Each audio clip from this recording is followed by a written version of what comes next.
What if the Emperor of Mankind arrived in Trench Crusade? He tastes the pressure wave coming from a dying century and understands a promise he once made to humanity is about to be broken. He will not allow another world to be eaten by gods wearing uniforms. He aligns golden thought with cruel mathematics and plots a slit in the skin between histories. The price is measured in belief and blood heat. He accepts both. The breach opens. Sirens fail first, choking on their own reeds as the sky over Bastion Somme tears like wet canvas and spills radiant dust across the cathedral line. Artillery crews in the sanctified 70-second hunch around a brass plotting board, chalk rattling with every distant detonation. Corporal Anselm blinks grit from his lashes and points his periscope at the wrong miracle. On Chapel Street below, civilians in paper masks shuffle to the crypt platforms as gas priests recite counterfumes. In the war room of the mega prefecture, Field Marshal Isabeau Ravel taps a gloved finger against a trembling map where red pins outnumber air. The light gathers as a man descending without wings, a vertical spear of day stabbing through whalebone clouds. Tracer rounds from reflexive gunners stitch the sky and burn away in harmless arcs, 1,000 sparks swallowed by a descending aurora. He lands in no man's quarter Delta Black with the noise of a cathedral bell struck by a hammer meant for giants. Mud becomes glazed stone under his boots for 3 heartbeats, then cracks, then exhales steam. Bodies in the wire stir, not living, not yet dead, held like puppets by something that hates puppets. He raises one hand and the world remembers the idea of silence, enough that screams subside to breath. Identify, barks a sergeant, whose faith lives in orders. The word dies on his tongue when the newcomer's eyes meet his, and the sergeant feels a memory of oceans. The Emperor of Mankind walks forward, cloak catching cinders. His armor is not of this age. A paneled sun, inscriptions that drink ash and give back lore. The trench's soot tries to cling to him and burns away with a hiss like a snake denied. Something huge moves beneath the front, a ground ship of meat and misery pushing up duckboards with swollen prayer-tattooed tongues. Gas-belled cherubs bob from its spine, coughing psalms in reverse. The Emperor hears the hymn as a commandment forbidden. Yield. He steps off the fire step and drops into the gutted trench. Men make space without thinking. The first massive arm of the trench beast heaves over the parapet, a bale of sutured wrists swinging a mortar like a censer. He catches it in both hands, no flourish, just stopping motion like closing a door, and the impact fractures the mortar and the superstition binding it, shards ringing in the muck. The monster opens its mouth, a bunker lined with teeth stolen from 1,000 names. Father, it says in 100 exhausted voices. Feed us. I am not your father, he answers, and the voice is neither loud nor soft. It is permission withdrawn. He punches once. The blow is a point of order written into protein. Flesh recoils from the truth of its own theft, and the beast collapses into a slurry of rusted prayer nails and pale mud, jaws snapping shut on nothing as the animating will burps out as dark steam. Every soldier present inhales at once. Someone starts to kneel. Someone else sobs. The periscope falls from Corporal Anselm's hand and dangles on its cord, showing only a smear of sky that keeps becoming brighter. Codex note: a God engine is anything that binds a crowd's fear into a single obedient action. Breaking it requires removing the commandment, not the metal. A ripple of fatigue rolls through the Emperor's stance, minute as a faltering flame. He checks the horizon. On the other side of Delta Black, ghoul flags rise like mouthfuls of teeth. Banners of the Black Papacy's 13th Penitential Legion, skull seraphs inked in tar. The enemy is not merely the trench beast. It is the liturgy that built it and the patron that taxes each death. Marshal, says a voice on a field phone strung between crater and command, shaking with static. Whatever that was, it's with us. Do not waste it. Ravel's orders cut through 3 adjutants at once. Get me aligned to that apparition, and pull the 9th chapel tanks up forward. If the black papacy is pushing penitents, they're masking something heavier. The line crackles. A second voice steps on it, measured, clipped. Mega Prefecture Intelligence, Canoness Auditor Severine Vale. Contain your ore. Anything that arrives through a tear is a vector. The Emperor stands among soldiers too shocked to move. Your dead are misused, he says, as if continuing a prior conversation with the species. Your saints are made to bleed on command. Where is command? The sergeant gestures dumbly north, toward the city's cathedral spire, its top broken and wrapped in scaffolds like bandages. Mega Prefecture, he manages. Marshal Ravel, and the canoness, and the choir. Sir. He nods and walks. A line of sandbagged machine guns lowers itself reflexively, muzzles dipping like wary eyes following a torch in a cave. Men and women part. A stretcher team holds their breath as he passes, and time gives them a little more of it. Ravel meets him at the edge of a rail cut where the city's tramline used to run. She is short, shoulders squared, medals tarnished by honest weather. I have less than an hour to shuffle 2 divisions before whatever that was happens again, she says without preamble. If you're a hallucination, at least be helpful. Hallucinations do not break commandments, the canoness says, arriving a step behind with a stained white mantle and a data script strapped to her left wrist. Her eyes take him in the way a surgeon counts scalpel blades. Where is your oath writ? What altar took it? Speak your patron. I am my own oath, he says. I am the emperor of mankind. Ravel lifts an eyebrow. We already have one of those, stranger, and he stopped answering letters a century ago. She gestures with her baton to the skyline. Welcome to Bastion Somme. Trench Crusade year 701. State your operational relevance. He points to the pins corrupting her map. Your foe is the black papacy under the trench god Weinarth by proxy dioceses. Their doctrine compels mass through remorse. They will send penitents until your ammunition becomes apology. Then they will bring the harrow choirs and ask your towers to sing in their key. The canoness's mouth tightens. She flicks her script. You speak our nouns as if you minted them. I speak patterns, he says. They repeat across centuries. You require a correction. 40 guns to the east, Ravel snaps to her staff. Chapel tanks forward to the avenues.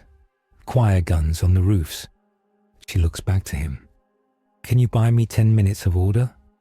Yes, he says, and turns toward the breach line where the banners of the 13th begin to dip into a slow ritual advance. He strides alone, then is not alone. The 9th chapel tanks huff beside him, little cathedrals on tracks, stained glass filthy with old fire. On their hulls, priests ring bell helmets with mallets and unfurl ragged blessings that burn from the edges. Choir gun teams kneel and lock their throats into brass couplers, ready to fire hymns that drill holes in morale. Above, kites drag nets of counter gas like fishing for air. The first volley from the 13th is not metal. It is a chorus of guilt-strengthened voices, a wet confession that rolls across ground and seeks the weak hinge in all humans. The Emperor feels it push against him like a crowd trying to leave a burning church through one door. He sets his feet and opens his hand. His light does not bloom, it narrows. A line of gold crosses the mud as clean as a ruler mark. The confession hits it and shatters into understandable words, then fragments into thoughtless noise, then becomes wind. Soldiers nearby cry out, then realize they are crying because a pressure has left them. The penitents are close now. masks sewn onto skin, rosaries of bone chewing their own rhythm, cudgels made of sins. Forgive, they chant. Forgive us by killing us. No, he says and disappears. He reappears in their rank like a mistake on a prayer page. His fist crushes the cudgel of a leader, and the broken rosary spills teeth that never learned. He moves like an instruction given at the right moment, and bodies no longer needed by borrowed gods fall with more gratitude than pain. The Harrow Choir's answer, as predicted, hoods slick with oil, music written in wounds. Their first note cracks the windows in 6 blocks and explodes a mortar round mid-air into dust. The Emperor's head turns as if listening for a missing instrument. His reply is simple. He claps once, and the air between his palms compresses into a flat refusal that ripples outward and strips the song of its empowered verbs. Robes whip like sails losing wind. Voices become human again, and some of them break. Push, Ravel shouts from behind. Tanks, Gospelers, go. The chapel tanks lurch, guns coughing incandescent shells that write clean circles on the enemy ranks and leave edges without heat, as if cut from a book. The choir guns sing a simple melody, bread, water, shelter, and penance of the 13th droop as that impossible craving fights with holy shame. A shape as tall as a 4-story tenement wades into view behind the penitents. Its shoulders are iron altars bearing stub cannons. Sermon screens stud its chest, showing a smiling skull with papal ferula tapping the glass from the inside. A god howitzer, a walking basilica engineered to make surrender feel like relief. It booms a sermon shell that bursts into merciful sleep. An entire squad sags where they stand. One of them smiles through a tear and says, "At last," as his knees buckle. The Emperor's halo dims noticeably as he lifts both hands and draws a circle you can't see until the dust respects it. The sleep shell's fog pours toward him and slows like it remembers a different task. He rotates his wrists. The fog stiffens into a spinning hoop and collapses back into the shell that birthed it, which clings harmlessly to the ground and sits there like a fraud. "Cost," whispers Canoness Vale. Watching through magnifier optics, she writes the word on her script, then underlines it 3 times because she sees his light gutter. The god howitzer fires a second sermon. Despair. Ravel's hand tightens on her baton until leather creaks. Men look at their boots and see oceans. He doesn't stop the sermon this time. He steps into it. His armor reeks briefly of burnt coins as meaning tries to buy him and finds no price. He climbs the howitzer's front while it chants scripture of capitulation, fingers finding holds in brass hymn racks and penitential chains. The skull on the screen meets his gaze. For a moment, the smug animation flickers, and something behind it, a petty foreman of a theological factory, understands that someone larger than its boss has come to audit. He drives his hand into the screen, not to smash, to rewrite. The image shows him for a heartbeat, eyes too old to be a man's. Then the screen goes dark and free. The howitzer staggers without its teleprompter, and its altars swivel aimless. He tears out the ferula lodged like a spine through its chest and hurls it like a javelin. It pins a Harrow Choir leader to the facade of a shattered apothecary. The leader laughs because that is what the script said to do. Then he coughs and looks surprised, and dies because no one is telling him not to. A soft rain starts, the kind that makes mud brave. The penitents falter, some stepping back, some stepping forward because back isn't in their vocabulary anymore.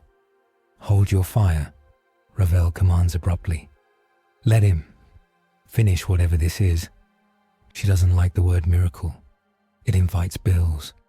The Emperor plants his feet in the street center. He does not raise his voice. "Go home," he tells the penitents. Your deaths are not currency. The chant collapses like scaffolding hit with a hammer. Several drop their cudgels and stare at their own fingers as if meeting them. A few run, a few fall and curl up, starving for the first honest sleep in years. The black papacy's line bows but does not break. New banners unroll, black with sequined eyes that never blink. Vale inhales sharply. Mimetic hex, she says into the command box. Do not look at the pattern. Slit visors, blind shooting. We trained for this. The Emperor turns his head a fraction. He does not look at the banners either.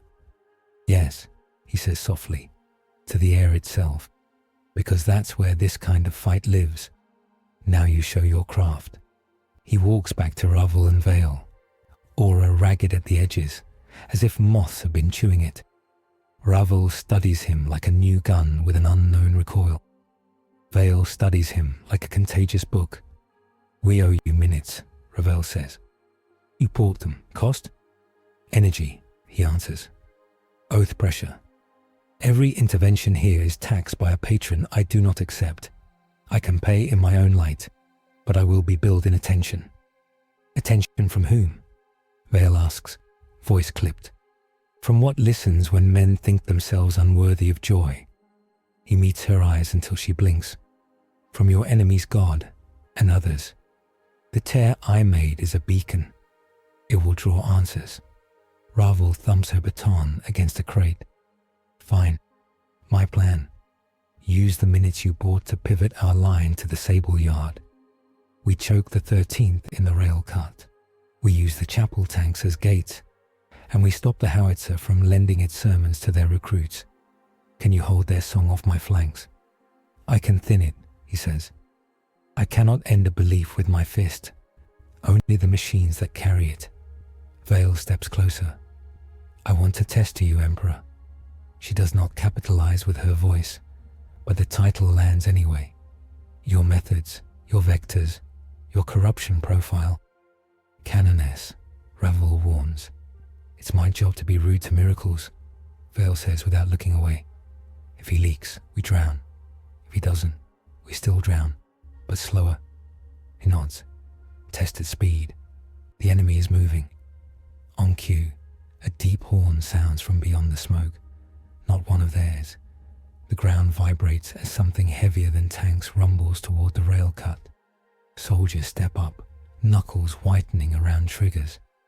A few look at the mimetic banners despite orders, and their faces go slack, as if memory itself is a gas. The Emperor gestures without looking. Close your eyes, he tells those within earshot, and they obey because the tone has the warmth of a father and the gravity of a judge.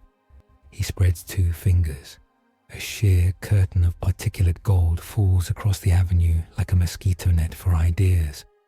The banner eyes blink and see themselves reflected and lose interest. Their hex can't travel through a surface that only shows it its own forgettable pattern. He exhales. His breath smokes. Not cold, expensive. Marshal, he says, your Sable Yard plan. I will anchor the left pivot. Canoness, direct your choir to sing the names of the fallen, not as sorrow, but as roll call. It will steal the apology from the papacy's calculus. Vale's lips tighten in reluctant approval. You understand our war too well for an angel. Or perhaps you fought this war in longer shadows. Both can be true, he says, and walks toward the left flank where planks of a collapsed tenement form a makeshift ramp down to the rail cut. The rail yard opens like an amphitheater of rust. Boxcars lay on their sides, billing coal that never burned and bodies that did. The Black Papacy's vanguard clatters over broken axles, their boots wrapping prayers around metal to make it think it's still a road. Behind them, a siege altar crawls on 100 repentant backs, an artillery piece fused with a lectern, its barrel inscribed with homilies about knives turned inward. The Emperor picks up a length of bent rail and taps it against the earth twice. The sound carries with mathematical honesty. The vanguard pauses with their next obedience, half-born. "Left!" Ravel cries to her crews. Chapel tank Carmelita grinds forward, gun whining. Its shell takes the siege altar in the mouth and gives it a new theology. None. The vanguard recovers, fast. Faster than mortals should adjust. Vale's script prints a fault line of text. "Coordinated escalation," she mutters. Someone smarter is commanding. As if answering, the air develops a taste, a coppery sweetness that argues defeat is kindness. Vale swallows bile.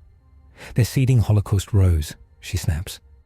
Doctrine that blooms in lungs, masks, counterfumes, now. Gas priests run forward, swinging brass censers that spit chalky vapor.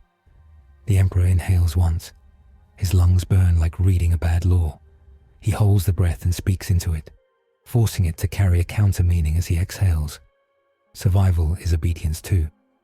The vapor recoils, wilts. A shell screams in and lands beside him. It does not explode. It opens like a flower and screams instead, a mouth of polished bone shrieking until thoughts shake loose. He puts his palm on its teeth. The scream modulates to a child's sob. Then silence. He closes the mouth gently. There is mercy even in killing tools. "On me," he calls, and the left pivot surges. The rail cut becomes a funnel. Penitents tumble into it and find their cudgels suddenly heavy. The mimetic banners flutter mindlessly, their eyes thinking about sleep. The god howitzer staggers into the yard, trailing fragments of sermon. It tries to speak a fresh homily. Its voice box clicks like a wind-up toy. The Emperor steps onto a boxcar roof and looks level with it. "Your doctrine assumes an infinite appetite," he tells the machine. "Mine does not." He leaps. The landing dents the altar deck. He kneels and announces an axiom he made when he was young and tired of tyrants. Belief is a gift, not rent. The axiom runs along the howitzer's seams like light down rigging. Bolts unscrew themselves because shame loosens them. The machine comes apart with the relief of an honest confession. A cheer begins among the left pivot and dies halfway because a new sound arrives, softer than thunder and more final than bells. The slow clap of a larger audience. Ravel goes still. Vale's eyes cut to the sky. Even the smoke hesitates, unsure whether to rise or kneel. On the far rim of the yard, a procession appears. Standard bearers in gowns of flayed homilies, cardinals in masks painted with delicate eyelids, and at their center a figure wearing no mask at all. He is beautiful the way a dilemma is beautiful. Simple lines, obvious consequences. His mitre is plain iron. His eyes are wells. He carries no weapon because everything here is one. Black papal legate Adoniel, Vale whispers. Taste of old fear under her tongue. Weihnacht's human voice. He broke the Ninth City without raising his own hand. The Emperor descends from the howitzer's carcass. The legate stops at a mathematically pleasing distance and bows the exact number of degrees that admits equality while denying it. "You are not of our war, lord of your own name," Adoniel says, voice clean as the edges of a new blade. "This theatre is reserved. We have seating for every grief. You'll need to show a ticket." "I brought a correction," the Emperor replies. "It admits me." Adoniel smiles without a wrinkle. "Corrections are punishments wearing cheap perfume.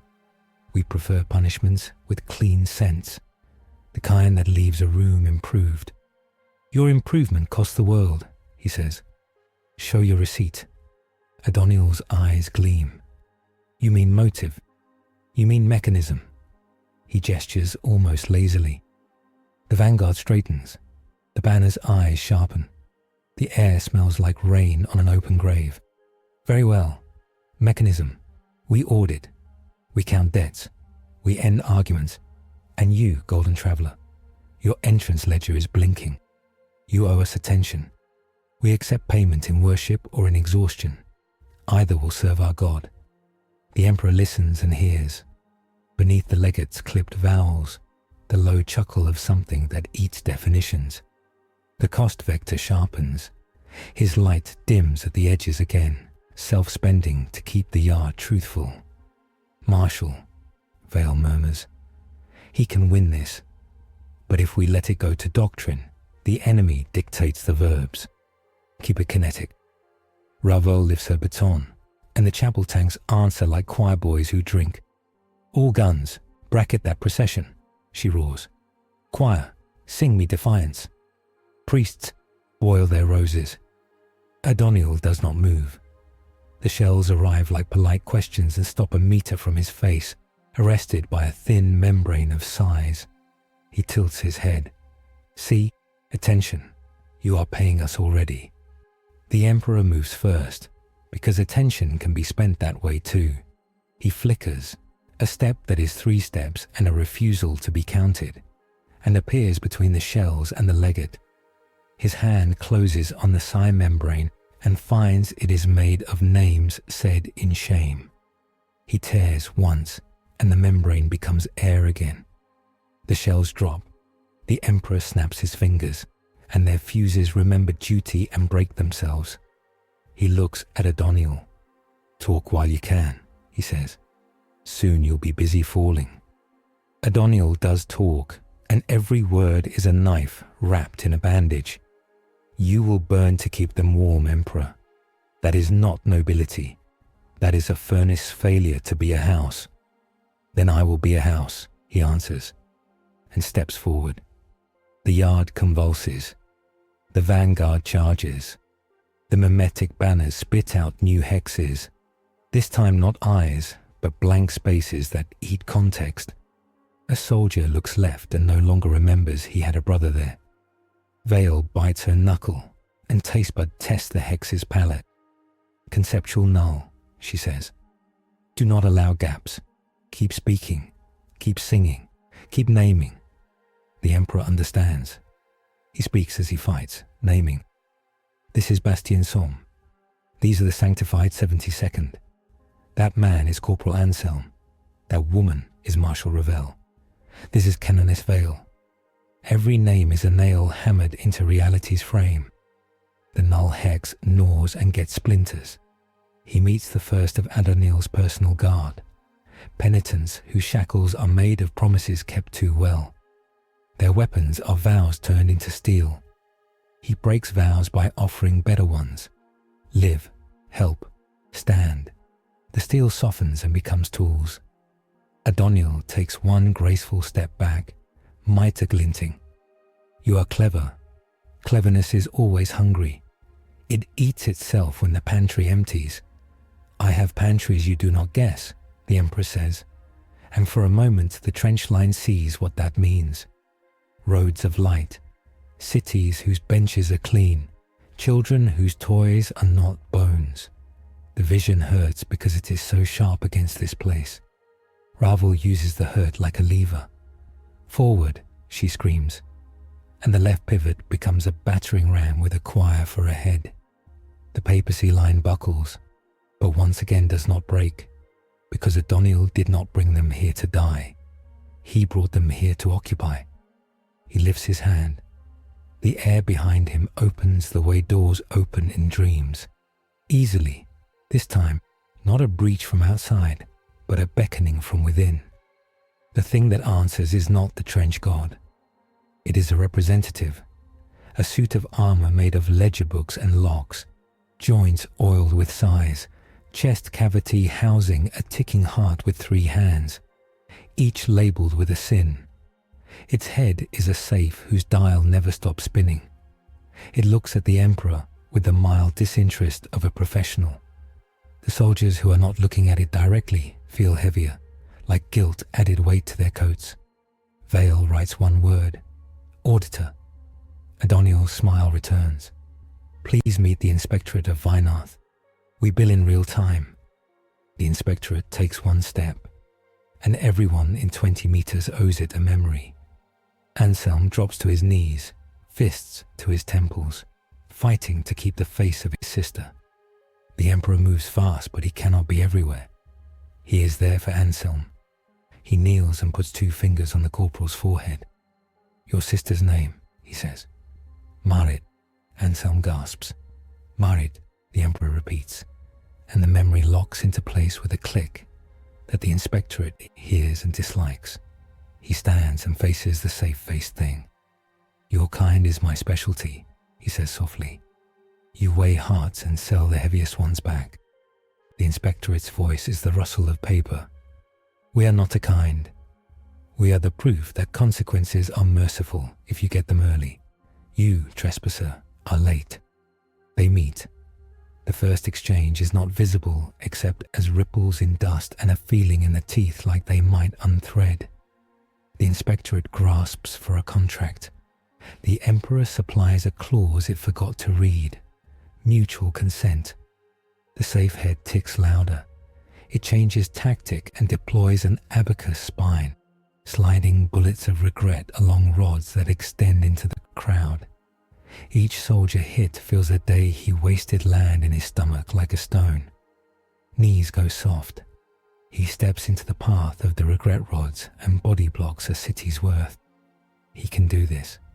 He can do this many times. Each time costs him a sliver of brightness, and he knows it. He pays without hesitation. That's his flaw and his crown. "Marshal," Vale says in his ear. Voice steady because steadiness is contagious. The auditor's radius extends to the yard's far wall. "We can't flank without losing names." "Then we don't flank," Ravel replies. "We punch. Choir. Names like hammers."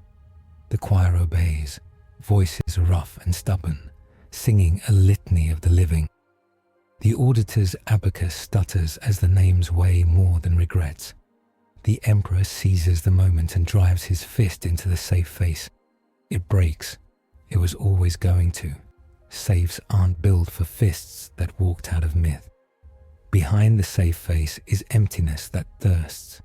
He fills it with something simple. A promise he made to himself when he realized he could not love every human personally. He promised to act as if he did. The emptiness finds that unsatisfying and closes like a sulking mouth. Adoniel lifts a hand.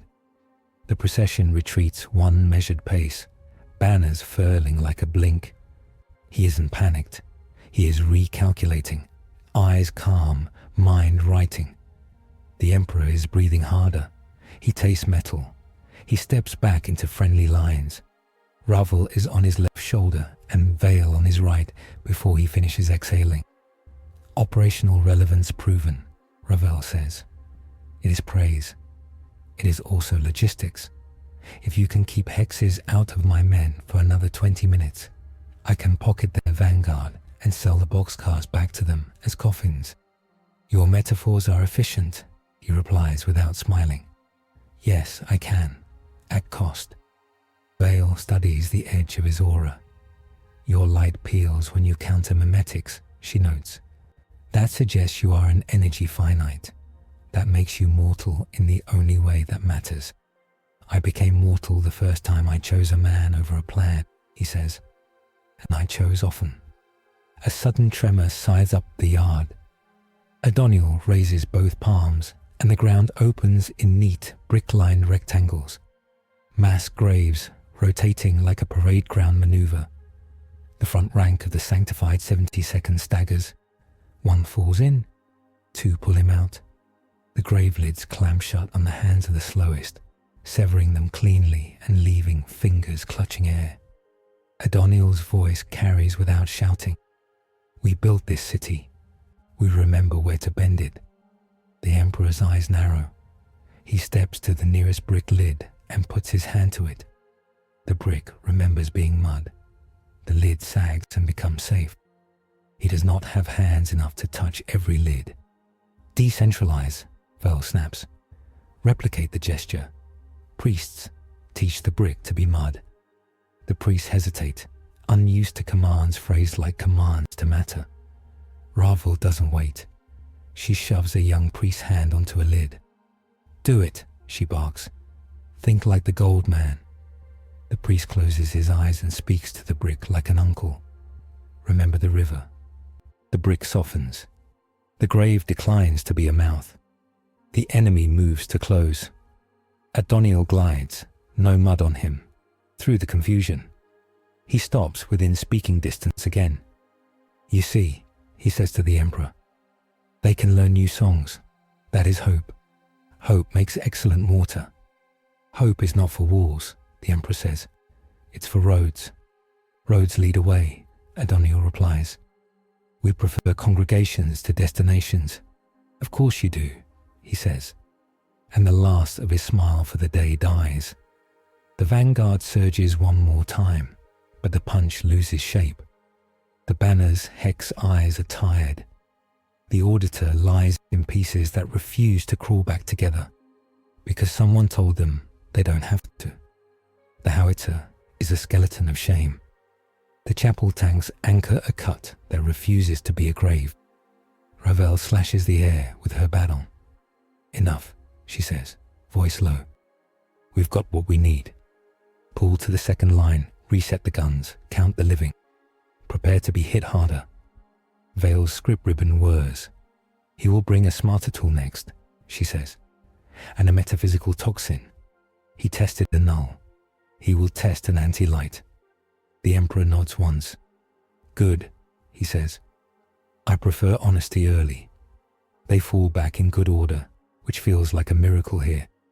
Civilians peek from cellar doors with candle stubs like tiny suns. Children stare at the man walking between tanks, like he is a story their grandparents forgot to finish. A medic with a face like a doorway, open, tired, tries to press a bloodied rag to the Emperor's palm. You're bleeding, he says, and is embarrassed by his own presumption. The Emperor looks down. A hair-thin crack runs across his gauntlet where the safe face tried to be a world. Light leaks, not streaming, but seeping like a warm draft. He lets the medic press the rag anyway. Thank you, he says, and the medic understands that thanks are not a ceremony, but a binding. They pass under the shadow of the cathedral spire stump. Ravel steps into the war room, and the Emperor and Vale follow. The map is wrong where it isn't useless. Ravel sweeps pins, then replants them like seeds in a better pattern. Report, she barks. Losses, survivable, an adjutant replies. Morale, unstable but present. Ammunition, morally expensive, materially low. Civilians, still moving in catacomb channels. Choir, hoarse. Legate Adoniel, intact. Vale adds. Observe deploying a Vinath inspectorate. Expect next escalation to target identity at command level. He'll go for you, Marshal. Or for him. She flicks her eyes at the Emperor. Let him try, Ravel says. And for a second, the certainty is not bravado. It is the kind of confidence that cities notice. The Emperor stands at the map's edge. His gaze skims decisions like a gloved hand over a brazier. Your plan is sound. Your enemy will not respect its elegance. They will burn a hole through elegance and crawl. Then we'll weld it shut with bodies, Ravel says bluntly. Preferably theirs. Vale folds her arms. And you, Golden Emperor, you owe us more than shines. We have rules because rules are guardrails on cliffs. I need your oath restrictions. I need to know when you will refuse us. He does not dodge. I will not enact a doctrine of despair. I will not spend the innocent to buy theatre. I do not accept mortification as a currency. I will not allow the living to be ridden down as interest against a god's debt. Ravel snorts softly. You're going to hate our procurement forms. Vale's mouth quirks, then hardens. Your light dims when you alter mimetic flow. Your armor cracks when you accept confession without speaker. Your breaths cost you when you repurpose gas. If this continues, you will become a bright corpse with rules. It will continue, he says. I knew that when I cut the breach. Silence holds for a heartbeat, as if making room for a certain kind of respect. Ravel clears her throat like a gun. All right, new facts. We have an asset. We have a thinking enemy with a sense of theatre. We have a city that believes in its own funeral.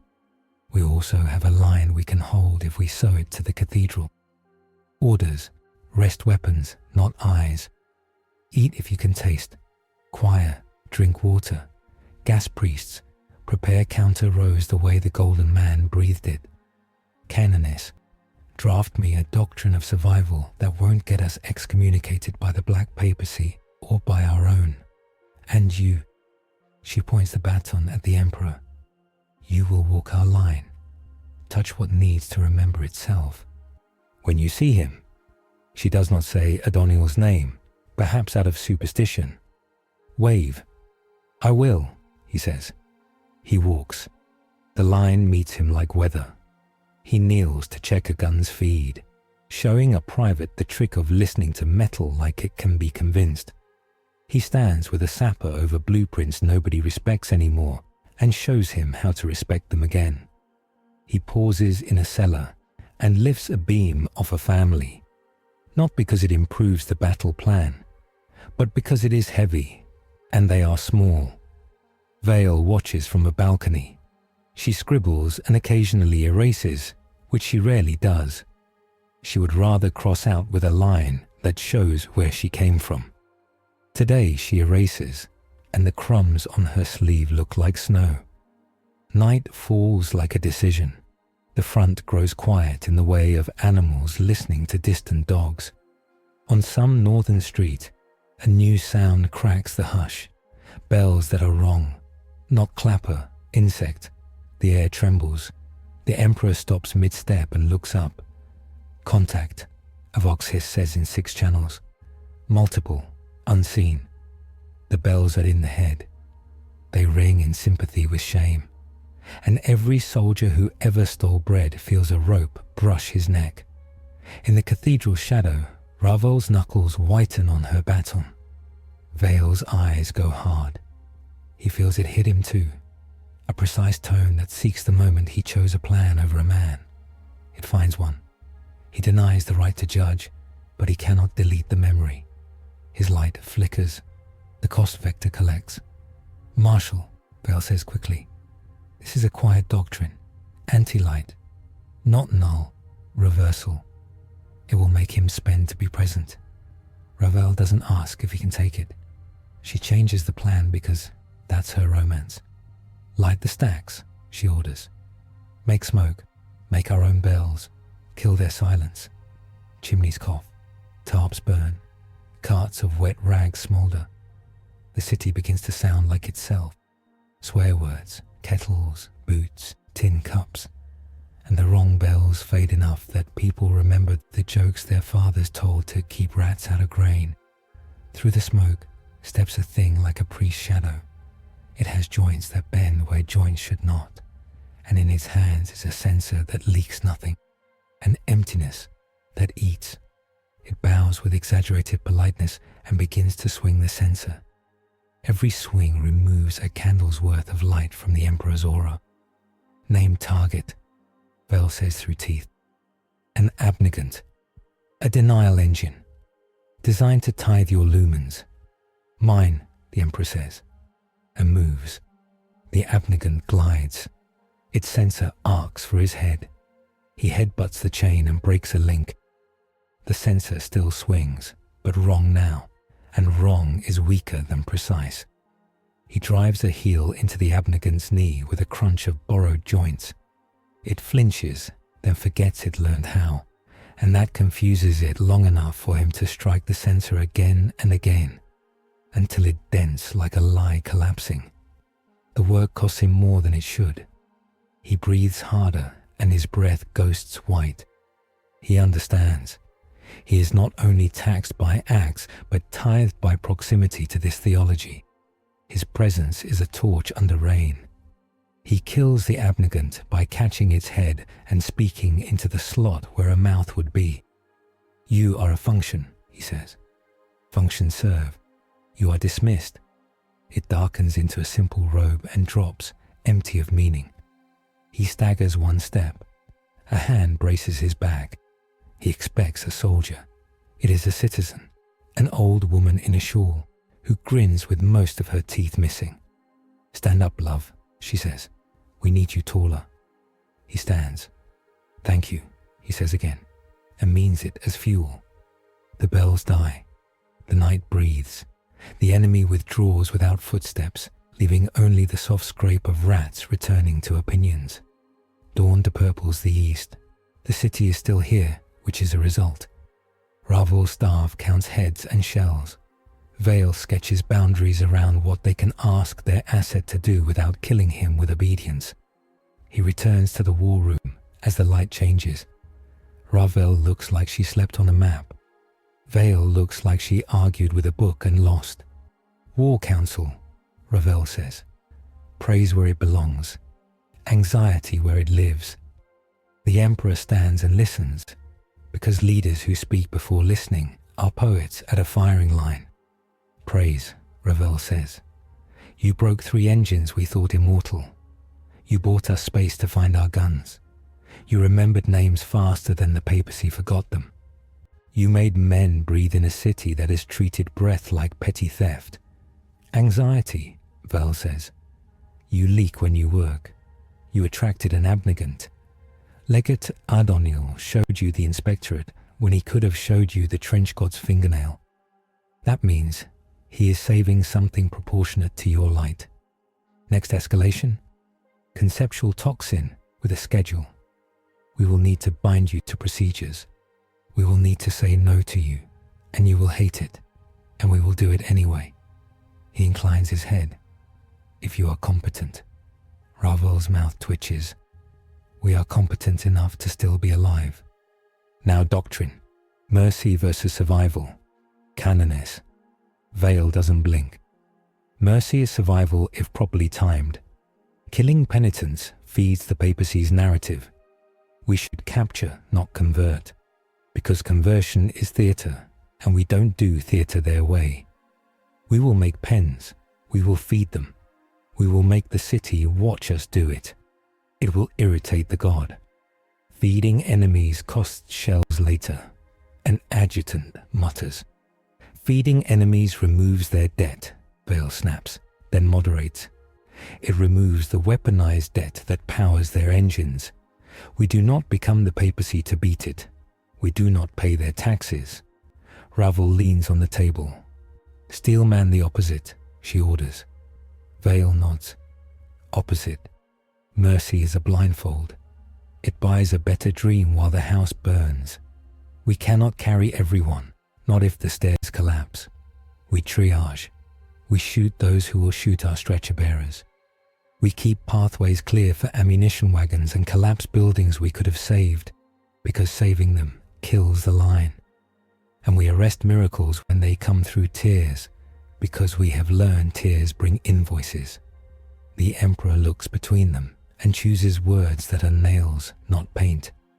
You can be merciful and still remove hands that hold knives. You can capture penitents and shoot bannermen. You can feed prisoners while you starve engines. You can build a road through a city that believes in graves. Ravel nods once. Done. Orders, pens, food. Bannermen die, engines die. Miracles are not charged to civilians. We will eat our own sermons if they slow the wagons. Vale taps her script. Next, a smarter foe, able to hurt you conceptually. He pores through futures. He finds a thread thick enough to name. They will try a null zone, not absence, inversion, a place where my axioms reject themselves. They will salt it with a toxin that makes meaning taste rotten. Power scaling, interlude. A null inversion field does not remove energy. It asks it to argue with itself until it quits. Anti-light is metabolized by attention. The more you care, the more it consumes. Mimetic toxins seed disgust at foundational truths, turning self-support into self-allergy. Conceptual counters require redundant anchoring, names, rituals, physical labor to share the load. Armor cracks when holding unpaid confessions, solved by demanding speakers. Breath-based counterfumes cost caloric faith. Ravel rolls her shoulders. Then we plan like honest thieves. We will talk while we shoot. We will make our men hammer nails while they remember their children's birthdays. We will feed the choir honey before battle, because honey makes throats remember bread. She looks at him. And you, Golden Emperor, where do you want to stand when the null comes? In the middle, he says, with my rules visible. Vale lifts her chin. And your rules are. He recites them like a man writing on stone. No despair doctrine. No mortification currency. No stolen dead. No nameless orders. No graves that think they are doors. No gods paid in children. Ravel nods, marking each in her head as if they were crossroads on a map. Then we will fight there, she says. And if you fall, we will fight anyway. He looks at her and sees a line of commanders behind her, all the way back to a night when a torch went out and someone's mother said, "We will still make soup." Good, he says. Outside, the bells begin again, distant, pleased.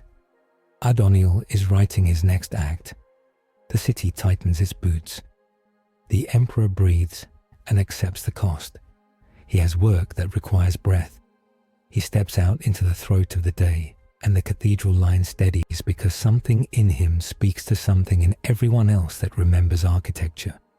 Fog slides low over Bastion Somme, as if the river has decided to walk the streets. Men mistake their own breath for weather and flinch. The emperor moves through the haze like a lighthouse walking. At the Sable Yard, welders spark plates onto Chapel Tank Carmelita's wounded flank. Each spark makes someone swear to finish their shift. Ravel checks her watch twice and then throws it to an adjutant. "It lies," she says. "Use the bells." Canoness Vale stands on a pallet stack with her scrib lit like a cold furnace. She dictates to choir sergeants. 2 litanies. 1 for nails, 1 for names. No thirds. We don't split our throats. A runner arrives, eyes too wide. Northcut compromised, he pants. Papacy has a ladder made of men. They're climbing the air. Ravel doesn't swear. She saves that. Left reserves up. Gas priests on me. Carmelita, you'll baptize their ladder. The emperor turns his head. He hears more than words. He hears the timing behind them, the way a grim city chooses to be alive another hour. He strides toward the north cut, Vale falling in beside him without asking. They reach the avenue and see it. Penitents standing on penitents, roped by rosaries into a trembling tower. At the top, a banner with eyes closed. When it opens, everyone who sees it will know whose they are. "Do not shoot the base," Vale yells. They want pulp to stabilize the mass. Shoot the middle. Make it remember fear. Ravel's guns cough. The tower ripples, a column of apology deciding whether to accept physics. Carmelita belches a shell that redraws the midsection. The structure sags. A single, brave man at the bottom has time to grin before the weight removes him from the problem. The banner flutters closer to the ground and opens its eyes. The emperor is already there. He does not look. He catches the cloth between finger and thumb. It hisses like oil on water. He rips a clean strip free, and the rest deflates, a tricked lung. The strip in his hand curls into ash as if embarrassed. Penitents tumble, some break, some crawl, none chant. The rope ladders of rosary beads rattle loose and lie like spilled seeds. "Push," Ravel says. "Clear the cut." They push. It is work, not glory. Bayonets do what theology couldn't. The enemy retreats, not crushed, not routed. Just bruised, just recalculating. Good enough. First victory, Vale observes. Tone deliberately dry to smother the word before it becomes a shrine. Collaboration scores, high, collateral, measurable but not doctrinally useful to them. Good. The emperor wipes ash from his fingers. His gauntlet crack widens a hair. He notes it and does not comment. They hold the line through noon. It becomes a habit. Food appears as if conjured by honest theft. A pot of barley stew crawls along the trench like a friendly animal. Men learn to chew between volleys. In a courtyard behind a broken school, Ravel calls a council because councils generate oxygen if run properly. Wooden crates convert to furniture. A map serves as a tablecloth. Vale plants her script like a candle. Praise before poison, Ravel says. You did not die. You made them learn. You made me use the word mercy, aloud without choking. Don't spend it all at once, an artillery captain mutters. Then he apologizes to no one in particular, because the city police's jokes. The emperor stands under a defaced statue of a saint whose nose someone stole for luck. Your people are learning to disobey the right orders. He says. Your foe is writing faster. He will bring a tool shaped like a path. If you step onto it, you will find yourself elsewhere and call that fate. Resist. Vale's eyes flicker. They've used corridors, psychological ones, promises disguised as alleys. I need to talk about doctrine. Ravel nods. Do it, slow, sharp. Vale faces the captains and priests. We will hold prisoners. We will feed them. We will punish bannermen and mechanics. We will not punish those whose weapons are guilt. We accept that some of the fed will return to the enemy. That is arithmetic. We refuse to let Weihnacht say we count like him. Mercy versus survival is a false dichotomy if you time mercy to ruin his tax. An artillery captain frowns. And when food runs out, we will eat litanies before bread, Vale says, dead serious. We will cut verses to fatten soup. We will dilute our own ceremonies before we dilute water. We will not balance books with bones. The emperor watches faces. He marks acceptance. He marks the man who flinches at prisoners. He will visit that man later with a small task to loosen his grip on a familiar hatred. Ravel looks at him. You agree? I agree with her timetable, he says. If mercy slows your trigger finger in the wrong minute, men you could have saved with steel will die. If mercy hardens you into refusing to become your enemy, you will save 1,000 minutes in the hours to come. A mortar shell chooses to land early and far. The thud serves as punctuation to a doctrine that might survive the afternoon. An adjutant raises a practical concern. Pens, where? In the catacombs, another answers. But that will anger the bones. Bones have been angry longer than we've been polite, Ravel says. Do it, canoness. Bless it in a tone that priests won't recognize. Choir, practice silence. Silence, the choir sergeant asks. Yes, Vale says, a silence that is not theirs. The council ends as council should, with people walking toward work, not toward ideology. Ravel lingers to tap the map and commit a sin of hope. She allows herself to imagine 3 streets alive at once. She turns and speaks in a voice meant for one man. You don't sleep, do you? Rarely, the emperor says. Learn while you're here, Ravel says. We need you alive, not glorious. He nods, a small concession to a woman who treats orders like stitches. They move along the line again. The emperor walks a trench where graffiti competes with mold. A private with a broken nose glances up and mutters, "Bit tall," which is either blasphemy or a prayer. He stops at a redoubt where a heavy gun sulks. This is the kind that jams when someone looks at it, the gunner warns. He lays his hand on the breech and listens. He hears not metal, but a minor humiliation bound into a mechanism. The weapon's original designer's name scratched off to please a donor. He takes a knife, carves the name back in, and the breech clicks like a spine relieved. The gunner tries a test crank. Smooth. Thanks, Emperor, the gunner says, trying the title on his tongue to see if it fits rebellion. He moves on. At a field hospital in a repurposed archway, a nurse has the hard face of a woman who has stopped counting. She looks him in the eye, unawed, and says, "If you're going to make light, leave some here. We've got amputations at dusk." He bows his head. He speaks once, softly, and the smell of disinfectant shifts from despair to clean. "That will save as many as a squad. It will cost him as much." He pays. A child skims past barefoot, carrying a tangle of wire with the seriousness of a saint bearing a relic. He pauses her and trades the wire for a biscuit. "Your job is smaller now," he says. "Eat." She nods and runs, new job already in her bones. The trench is a city that refuses to admit it misses chairs. He keeps moving. The enemy returns with pageantry and patience, a combination that frightens professional soldiers because it means a mind is attached to the flags.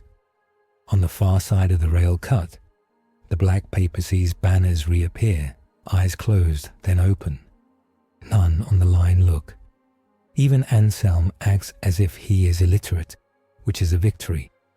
Adoniel walks between two files of penitents who refuse to trumpet their boots. He stops where distance makes words carry and raises his empty hands. "City," he calls. "We have brought better terms." Ravel laughs. "It is not kind." "Better than what?" "Your previous theft." Adoniel doesn't look for her. He looks at the crowd at large. "We offer an amnesty. Those who surrender now may keep their names." Gasprie's spit. Choirmen grind their teeth. Legal promises delivered with a smile are weapons. Vale's back stiffens. "Do not answer," she says low. "He wants to bind us to a contract written in air. Silence his power." The Emperor steps onto a rubble pile and speaks not to Adoniel but to the line. "Keep your names," he says. "We will keep you." The line hums with something new. Protectiveness that is not just for guns. Ravel feels it and understands why he is dangerous to gods built on shame. Adoniel's smile tilts. "You leak light, Emperor," he says, "because men think insults make control more plausible. We will drink. You will die servicing those who cannot spell you. Your bones will be hung as supports under our next bridge." "I am used to bridges," he answers. "I build them." A ripple moves through the papacy ranks. The banners blink slowly. The wind changes direction twice. The taste of rain goes sweet, then bitter. Adoniel gestures, and the files split like a mouth opening. A device rolls forward, not on wheels, but on legs of parchment. It is a kiosk from a bureaucracy that grew teeth. Windows show papers stamped with red ink shaped like tears.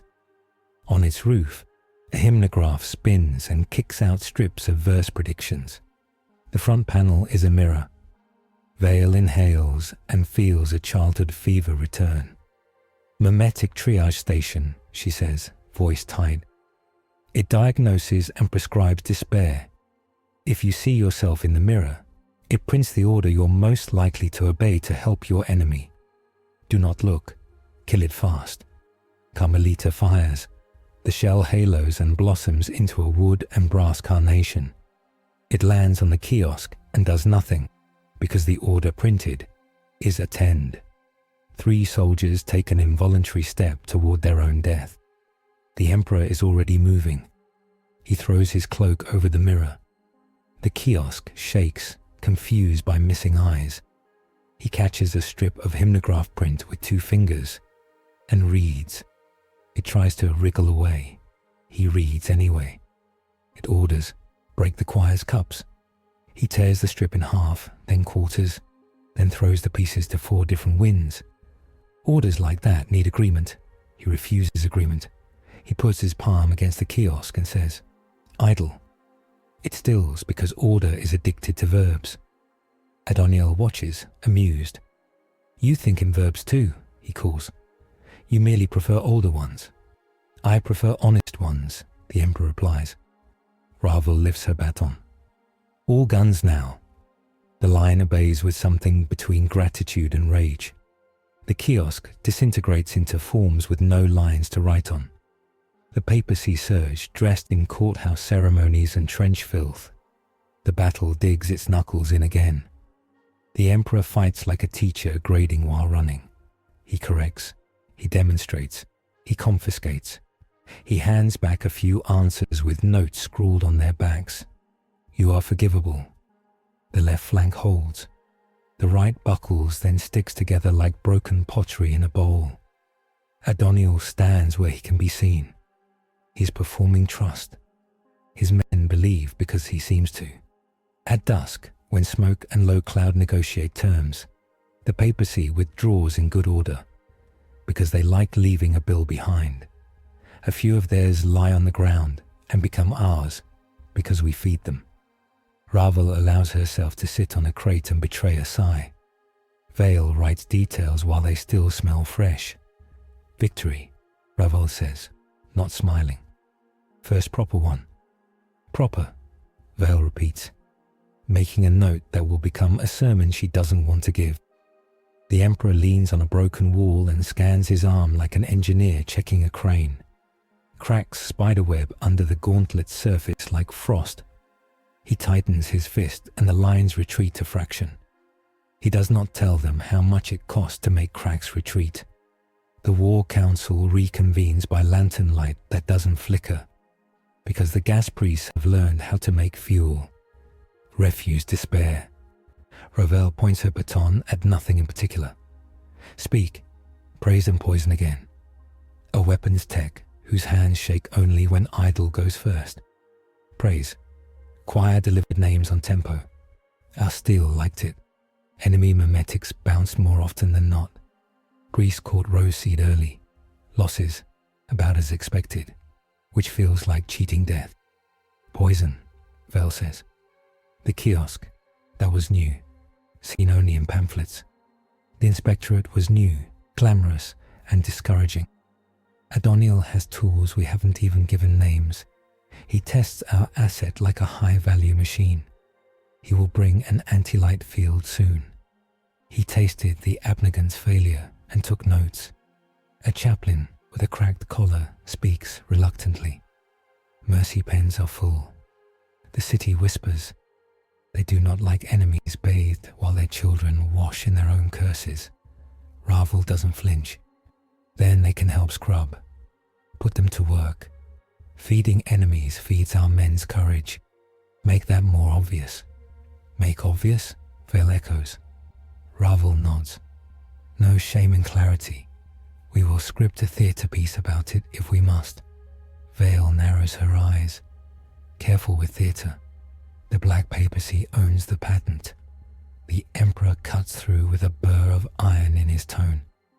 You can tell a true story without making it a play. Show people eating, and people will understand. Do not narrate it to make yourself saints. The chaplain exhales a laugh that might be a cough. Do not narrate. Understood. A young officer asks the thing that will gnaw at the line until it says it aloud. Sir, he says to the Emperor, not sure of protocols for gods, how do we hurt Adoniel? We crush his engines and he smiles like he's marking points on a ledger. We've broken his toys twice. He keeps nice hands. The Emperor looks at Vale, then at Ravel, then at the officer. You break him by emptying the theatre. Make his sermons play to no one. Make his punishments lack an audience. Make his taxes arrive with no signatures. He tilts his head. You starve him of attention. That starves Weihnacht. Gods need eyes more than they need knives. Ravel grunts. Practical terms. Vale translates. No congregations. Stagger shifts. No mass formations in squares where their banners can look. Rotate sentries with irregular cadence. Disallow chanting except in controlled intervals. No public lists of the dead. Her voice thins. We will hide our grief inside bread lines. The council goes quiet because hiding grief feels like betrayal unless you explain why. The Emperor does not explain. He says, we will grieve later in a language they cannot read. Ravel nods once, slow. Orders, stagger and scatter. No mass displays. Choir, drill in pairs. Priests, You'll do 10,000 small rites instead of one big one. Chaplains, write your name small tonight. An explosion cracks the night to the east. Not ordnance. Meaning. Vale's head snaps up. Her script writes by itself for a second, because it likes being useful. Alarm, she says softly. A smarter foe walks. The smell reaches them before the host does. Orange peel burnt with iron. A tang like ozone written in pencil. The lamps dim without flickering. Men feel suddenly tired in the way a man feels when he's argued too long with a wall. The Emperor straightens. Null inversion. He brings the field. Ravel is already moving. Positions. Do not cluster. Move like cats on roofs. She looks at him. Your middle awaits. He nods and steps into the avenue like a man stepping to a pulpit. It arrives as a shape without edges, a tumble of angles that don't agree with each other. Inside, a faint choir hums a note that contradicts itself. Shadows fall toward it instead of away. As it slides forward, posters unstick from walls and float into it. Each poster has a name. Each name hisses when it fizzes like soda poured on tooth decay. Soldiers near it feel their certainty run out of their boots. Adoniel smiles inside his ranks like a minister whose collection plate returns heavy. Vale's nostrils flare. Mimetic hex with inversion substrate. Disgust cascade aimed at foundational axiom. It will make you hate your own rules, Emperor. She hears the thin tone as if it's inside her bones. For a second she thinks about spitting on hope. She clamps her jaw until it hurts and the blood brings her back. He steps into the field. For an instant, his armor looks wrong, as if it is made of pressed paper.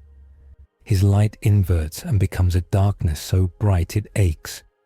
He hears his own rules recited in a scornful voice that sounds like a younger version of himself. He staggers, he stops, he breathes. Ravel wants to step, but she knows the math. She screams at her men instead. Name yourselves, hammer the nails. They obey because obedience can be holy if it preserves the right thing. I am Anselm. I am Ravel. I am Severine Vale. Names ping the field like stones thrown into a lake. The ripples interfere. The thin hum wavers. He speaks low. No despair doctrine. The field replies disgusted. Cowardice. He answers. No mortification currency. It hisses. Hedonist. He replies. No stolen dead. It laughs. Sentimentalist. Each insult is a hook. Each rule is a rope. He chooses rope. He makes fists slowly, as if gravity is more interested in him than usual. He punches nothing, and integrity buckles into shape. He draws one straight line through the air, and the line remains honest despite the field's campaign to smear. The shape shivers. Adoniel's smile tightens, greeting a workday. Vale sees him wobble and acts as an anchor. She stands at the edge of the field and recites doctrine like a nurse counting ribs. Bread is not a metaphor. Water is not a hymn. A man is not a debt. A woman is not a ledger. A child is not a tithe. She hears her own voice sour and steadies it with an obscene joke whispered for herself. The joke is about death and dinner. It keeps her warm in spite of theology. The Emperor takes another step. Cracks race along his gauntlet like ice. He bleeds light from the hairline fissures, and the field drinks it, purring. He grows colder in a world getting warmer at the wrong places. He remembers a night when he was young and Rome burned in his chest. He walked into a different field then, filled with new gods who thought they had invented theft. He bought a little time there too. He lost a lot. He gives the memory no sugar. He leaves it raw. The field tries to spoil it and fails because sour is already part of the recipe. He turns his head and speaks to the line without looking. Work. They work. Hammers strike. Shovels bite. Men cut wire. Women pass ammunition crates. A boy sweeps a floor that is mostly dirt. Each labor thuds like a drumbeat played out of spite. The field hates rhythm it did not write. It starts to fray. He opens his hand. In his palm is a memory that isn't his, borrowed with permission earlier at a hospital beam. The old woman's shawl, rough as a dried onion, smelling of soap saved for guests. He lets that memory burn in his hand. The field sees it and wants to say weakness. It cannot. It does not have a word there. It shrinks around the rich silence. Daniel raises both hands. The inversion thickens. He pours exhaustion into the street like dark syrup from a jug. A sentry sits down in the middle of an order and cries soundlessly because crying with noise would cost extra. A choirman swallows a song because his throat feels like borrowed rope. Vale orders with quiet ferocity. Water, honey, talk. She thrusts cups forward. Soldiers sip and curse blasphemies about their own fatigue that are almost prayers. Talking makes the thin hum falter. The field is a bully. It likes quiet rooms with one victim. The city refuses the room. The emperor takes a third step. His knees dip and straighten. He's sweating now. Light wets his temples like an honest man's work. He says, carefully, no graves that think they are doors. The field shrieks in iconographic frequencies. Several posters on a wall implode into ash. The shape collapses inward and resolves into a kernel of inverted code. A cube of text that reads the same forwards and backwards and means nothing either way. He reaches and touches its corner. It tries to say curse and swallows its tongue. He twists once. The cube becomes dust. Silence expands. True silence this time, the kind you can rest in. Ravel hears her heart re-enter her body at speed. Vale sags and immediately straightens because Adoniel is still there. The legate claps once, sincerely, as if appreciating the method. You are fed by stubbornness, he calls. We have enough stubbornness in the stores. We can wait while you exhaust yours. You do not have enough, the emperor says, but his voice is rough now, and Adoniel hears that too. The line pushes a pace forward because momentum is immunity. The papacy gives ground as if practicing. They hold through the evening. The field does not return, not like that. Instead, its fingerprint remains, a thin itch in the teeth when anyone tells the truth. Men spit, women chew sugar. Vale writes counters on crate lids and makes them prayers by refusing to say prayer. Night drops like an anvil. Ravel orders no lights but the necessary ones. The city glows low like a lump in a stove. The emperor sits on a step he broke earlier and lets his breathing slow. He counts the cracks in his gauntlet and reduces the number by 2 with the kind of thought that costs. Vale joins him without preamble and hands him a cup. Tea, she says. Leaves, not doctrine. He drinks. It tastes like the steam coming off a foundry when it's winter outside. He sets the cup down. Your doctrine held today. She nods. Because it was yours. Because it was ours first. She folds her arms. You bled light. You hid it well. He turns his palm up. She sees the hairline leaks and resists the urge to bind them with the cloth of her sleeve. You will need to fight once without me in the middle, he says. Soon. We can, she says curtly. We might even prefer it, as a rehearsal for your death. He smiles with no teeth. Plan for that, and make plans that embarrass it. Ravel approaches, boots, scuffing a cadence like a metronome with mood. She sits.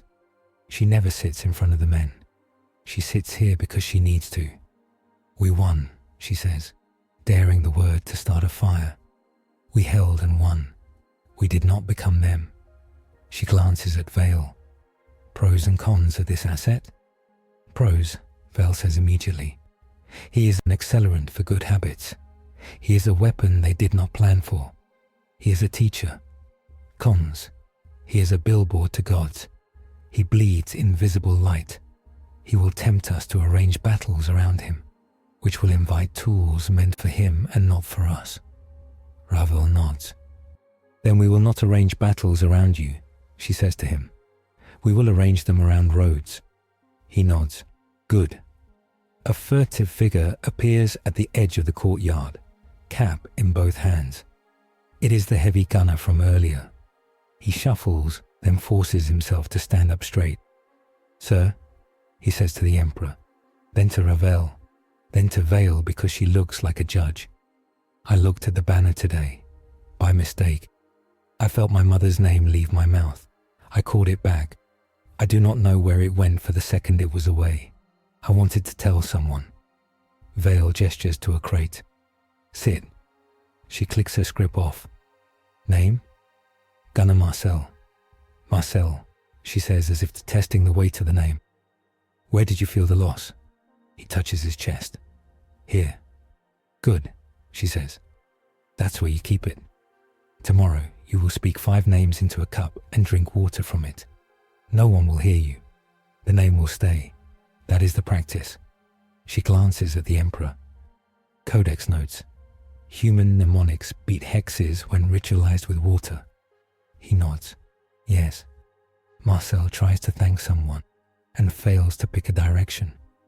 He sets his jaw, salutes badly, and goes. Ravel rises. Sleep in slices, she orders. Wake as if the city is sacred. It doesn't deserve it, but it works. They sleep in slices. The Emperor half dozes and stalks his own dreams whenever they try to turn into sermons. He steps on 2 alarms meant for him and breaks them with the heel of his thought. He wakes before dawn because bodies learn. A scarlet pre-morning stains the east. It is not sunrise. It is flares hung on hooks in the sky. Alarm, Vale says, not surprised. They test early now. The attack is strange even for this theatre. It begins with laughter, not human. An audio sample looped wrong. Men stiffen. Laughter is the sound of someone having a good time without you. In a war, it is blasphemy. Then the shapes come, shuffling over the berms like bookcases on legs. They are not men. They are weaponized diaries. Each is built from hundreds of bound volumes, spines outward, ironed together with cold wire. Pages flutter and whisper as they move. On each cover, a stamp, red and fat, that says, Confessed. Vale hisses. Confessors walkers. They will read our sins back to us and convert the city into a cathedral by shaming the bricks. Ravel's jaw muscles work. That's a sentence I didn't expect to hear. The walkers stop at shotgun range. Their pages turn. Voices come out of paper. Voices we recognize. Men hear their own nights recited in perfect monotone. Shame runs across the line like a rat. The Emperor is already walking. He stops at the first walker, puts his tampered gauntlet on a paragraph, and reads aloud before it does. I stole bread at 12 to feed my brother, he says. I lied about a rail coupon to send my mother out of the city. I slept with fear on my chest because I thought it would eat me if I left it hungry. He looks up. Confession is a blade. You don't hand it to strangers. The walker's pages freeze. Without consent, the confession cannot become a weapon. He shoves the bookcase and it topples like an unwelcome shelf. Vile picks up the cue. New doctrine, she barks. Only confess to witnesses who love you. Nobody else comes to your bedside. She glares at the walkers. Not even you, Father Paper. Ravel signals. Buckshot at the hinges. Shotguns roar. Paper bursts.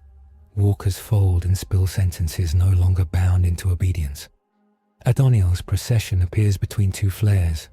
The legate's iron mitre catching borrowed dawn. He watches the Emperor shoulder a wall of confessions and nods like an evaluator noting, can lift. He lifts his hands and the flare's hooks cut loose. The lights drop. Suspicion plunges into the trench with them. Men glance at each other, suddenly sure their comrades are thieves. Talk, Ravel snaps. Ask for tea. Borrow lighters.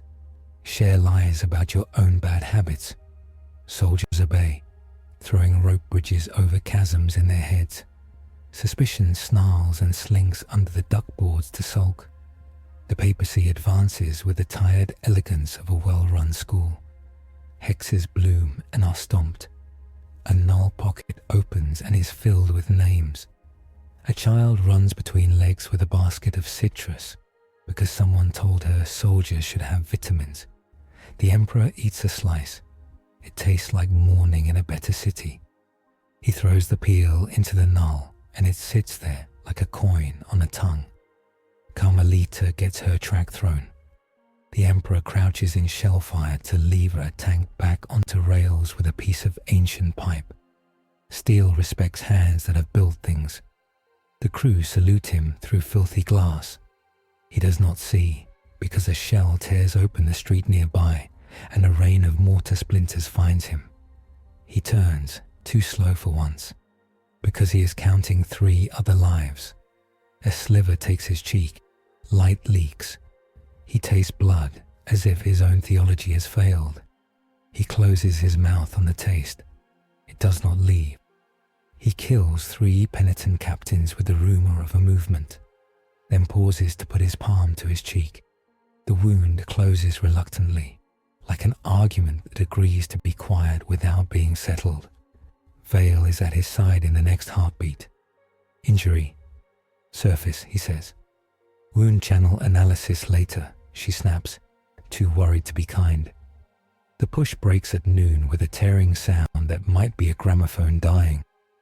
The papacy falls back 3 lines and trims its losses. Ravel does not pursue because she has learned about traps. She consolidates and bleeds men to the hospitals like a miser counting. They eat, a kind of victory. That afternoon, Ravel demands the city watch something. It is a cheap little theatre she runs with 3 crates on a corner. She has the prisoners brought, 40 of them, stripped of banners and cudgels and placed gently in the pens made from cut rail and soft blankets. She does not make a speech. She stands there while nurses bring bread. She orders the choir to be silent. She watches the city watch enemies eating and does not say, "See." The emperor stands across the street and watches the city watching. He has learned to know these faces. Pride swallowing itself, anger snarling because it doesn't know where to go. One old man's tears at seeing any man fed. He approves of Ravel's theatre because it is not a sermon. It is a scene. Val has her own theatre. She takes a stack of the papacy's hymnograph strips and washes them in water until the words blur. She has soldiers drink the grey soup without ceremony. It tastes like cheap ink. It clears their mouths of certain aftertastes. She writes in her script, "Antidote, dissolved orders." Adoniel knows. He watches from a balcony once used by a bishop to throw blessings and chamber pots. He tilts his head as if hearing a distant dinner bell. He approaches the balcony rail and speaks to the air, which is where decisions shelter. "This city is learning a new shape," he says softly. "We will not knock it down with hammers.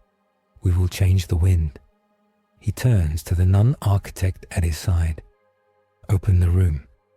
She flinches. Even his people hate that word. "My lord, the room costs." "I know what it costs," he says. "Open it." The room arrives at dusk without fanfare. It is an absence with a door frame. It appears in a tenement where a family once argued about soup. Now the argument is done and the house applauds nobody. Anselm is on that street for no reason, except that men are always in the wrong place when interesting things happen. He sees the frame and feels, suddenly, that he must step through. On the other side, he will be forgiven in a way that will stop his hands shaking when he reloads. He takes one step. The emperor catches his shoulder with fingertips like a latch clicking. "No." Anselm freezes and shakes as if the air has grown teeth. "I want to stay," he whispers. "That is enough," the emperor says. He faces the frame. It emanates a smell like dried flowers in an old book. He knows this device.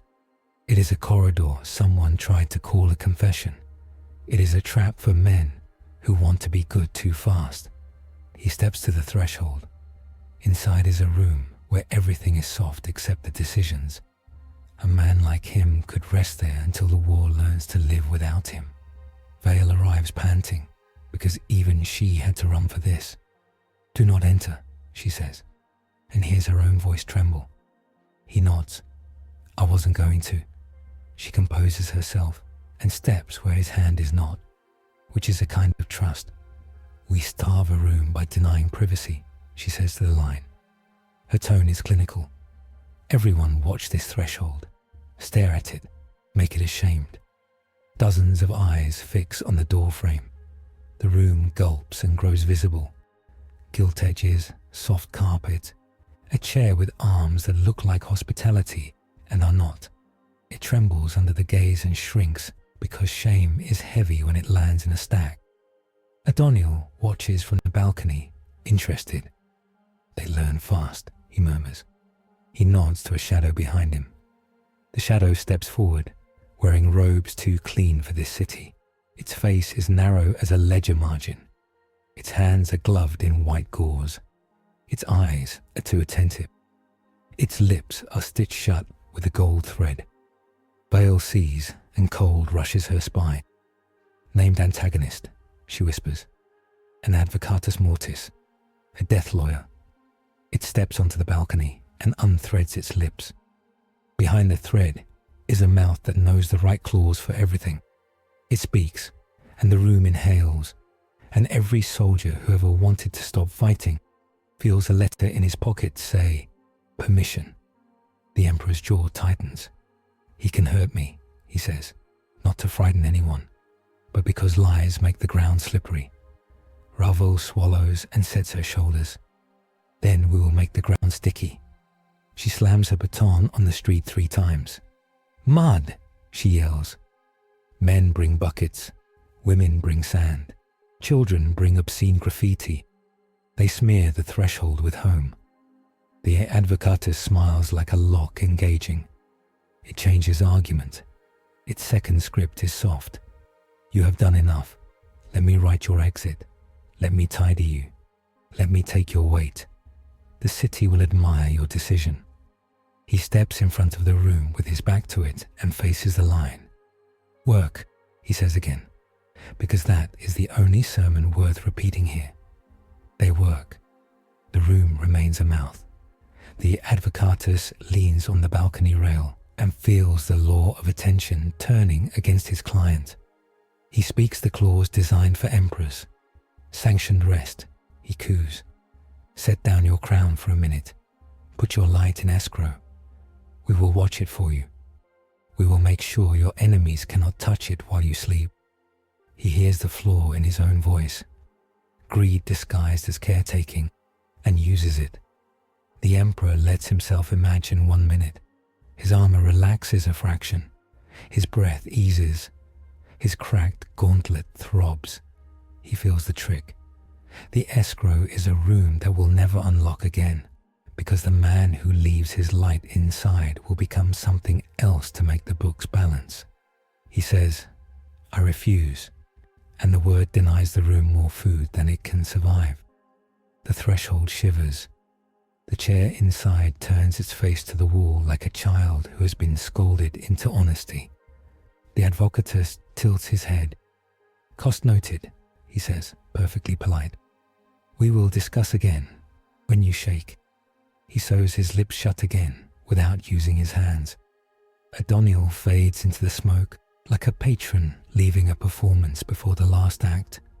The line hums, a ragged song of men pretending not to be tired, because there are gods on balconies listening.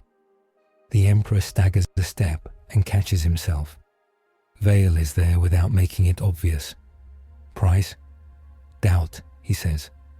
"It isn't new. It just got a new coat." She nods. "We'll strip it later. The labor helps." He turns to Anselm. "Stay away from doors that open without handles," he says. Anselm nods like a man who discovered he has an allergy to rooms. Night tightens. The city curls under quilts of smoke. The enemy taps the wards twice, lightly, to see if anyone jumps. No one does. That is trust earned in a day of soiled glory. The Emperor returns to the war room, not because he likes tables, but because tables like him. Ravel's baton sits on the map like a claim. Vale's script is finally quiet. Ravel speaks without theatre. We won again. That felt wrong to say, so I'll say it twice. She squints at him.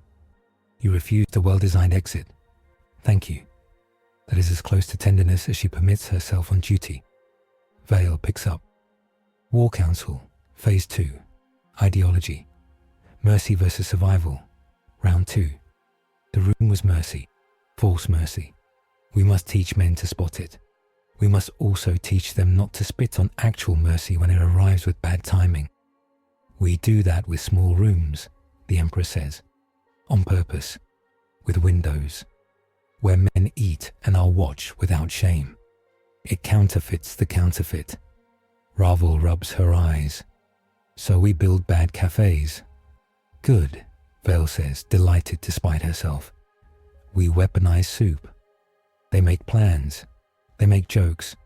The jokes become plans. An alarm knocks on the roof in the middle of a sentence. Not artillery. Wood on slate. Ravel holds up a hand. Everyone freezes. There is another knock. Vale calculates angles. The Emperor simply looks up through the ceiling. He moves without announcement. He jumps, grease silent, and lands on the roof like an idea landing on a table. A small, thin man with a hole in his arm where a gear should be freezes. He's dressed as a monk. His hands are black with printer's ink. He holds a satchel of paper birds. His eyes dart. Messenger, the Emperor says. Smuggler, the man corrects. Of letters, not of sin.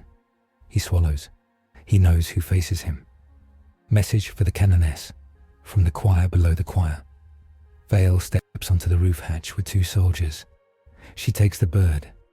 It pecks her finger like a district judge. She bleeds on it because that is how dying cities authenticate documents. It unfolds into a strip of text. Below the choir, she reads aloud. They have intercepted a gas bell run scheduled at dawn. Inside, not gas. A mimetic toxin keyed to doctrine.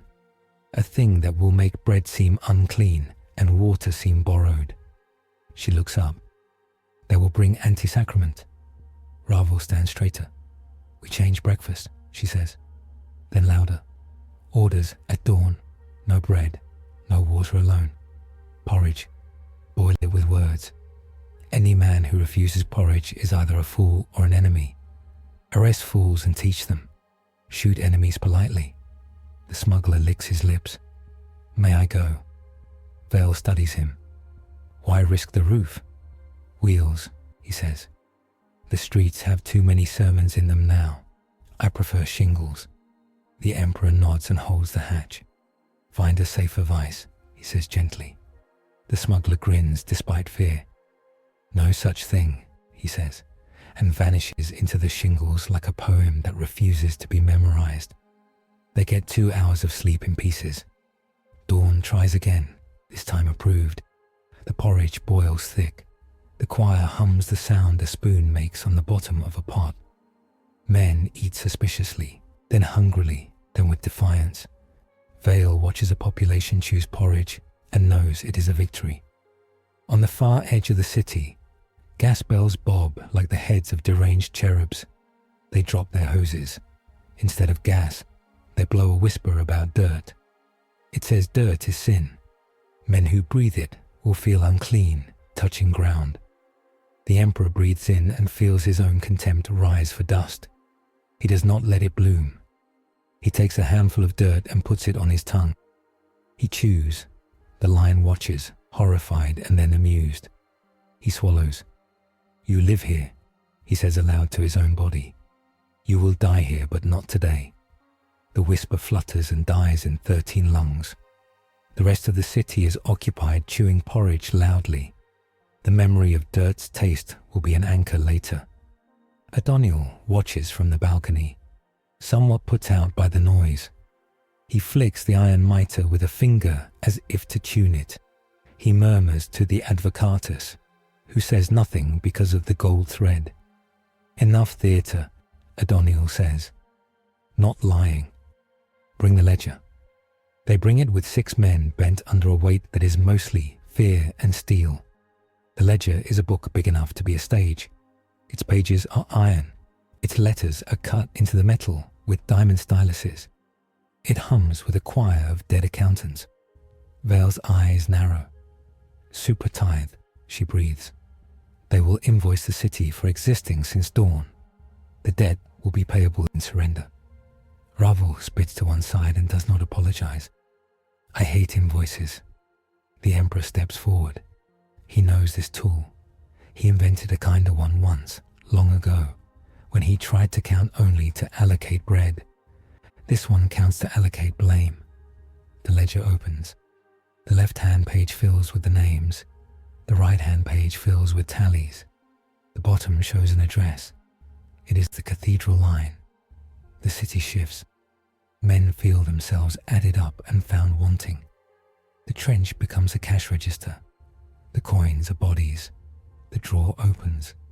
He steps into the line of the ledger's sight and covers a portion of the page with his palm. Names stop appearing under his hand because he is a hole in this book. He looks up at Adoniel and speaks clearly. You are not a king, he says. You are a clerk. Adoniel's jaw flickers. He is vain about many things. This is one of them. Clerks keep order, he replies. Kings throw parties. Clerks can cook books, the Emperor says, and presses 2 fingers down. The tallies on the right shiver. Numbers slide from one line to another like penitent rats. Debits become credits for men who ate porridge instead of gas. The ledger screams with the sound of 1,000,000 pencils snapping. Adoniel raises his hand. Kill him, he says, finally using a simple verb without a robe on it. They try. Men shoot. Engines scream. Hexes bloom. An abnegant tries to sip him like tea. He moves through it, through them, like a man running in water and still faster than anything meant to catch him. He reaches the ledger and closes it with both hands. The book locks with the exhausted click of a door in a bad house. He lifts it not because he wants a trophy, but because he understands the theatre. He hurls it into the air. It spins and shows every page to the sky, where the sun can read the lies. The book catches fire because light has its own opinions. The line roars a cheer that is mostly battery acid. They need it anyway. The papacy reels because even Adoniel's dignity has joints. The Emperor lands beside Carmelita and leans on her armoured flank for 1 second. He is shaking. Vale appears at his side and pretends she is interested in the tank's paint. Price, she whispers. Payable, he says, and doesn't lie. They push the papacy down 3 streets and stop because Ravel knows better than to chase men who return to streets they can bend. She calls a halt. She calls for water. She calls for the absence of speeches. Vale calls for a quick briefing while everyone's blood is still loud. Enemy update, she says. Legate Adoniel, unbroken. Tools observed. Inversion field. Confession walkers. Death advocate. Room. Supratithe ledger. Gas whisper. Anticipate. Conceptual toxin seeded to officers. Likely to destabilize command at the moment we need him most. She flicks her eyes to Ravel, then to the Emperor. He'll try to make us suspect the Emperor, or vice versa, or both. Ravel gives the city a look it cannot hear. He will fail, but we will make him work for that failure. She faces the Emperor. You're going to stand a little farther back for a few hours. He opens his mouth. She raises a hand. Not because I fear you, because I respect him, because I refuse to be easy to invoice. You will move between hospitals and kitchens and workshops and never the front for the next 4 hours. You will touch only things that cannot be weaponized against us if you disappear again. She holds his gaze. Command doctrine. Don't put all your gods in one trench. He nods. Good command. Vale nods too, pleased to be the pessimist whose orders are obeyed. Also, you will eat. You will ingest simple sugars. If you faint from theology, I will make it dip into a training film to encourage hydration. He actually smiles. As you will. They disperse to be useful in smaller ways. The Emperor walks into a foundry and convinces a reluctant furnace to flow warmer at a lower tithe of coal. He walks into a school and writes the word courage on a board, and then erases it, because writing words on boards is how some gods begin. He walks into a garden in a bomb crater and tells the soil to loosen for carrots. It does, perhaps because it would have anyway, and he gave it permission. He bumps into Anselm in an alley where a cat refuses to decide if it is feral. You're still alive, the Emperor says. Trying it for a day, Anselm answers. He places a bowl for the cat and looks embarrassed. The enemy used to feed them. It seemed rude to stop. Rudeness is a virtue when it is toward tyrants, the Emperor says. Keep feeding the cat.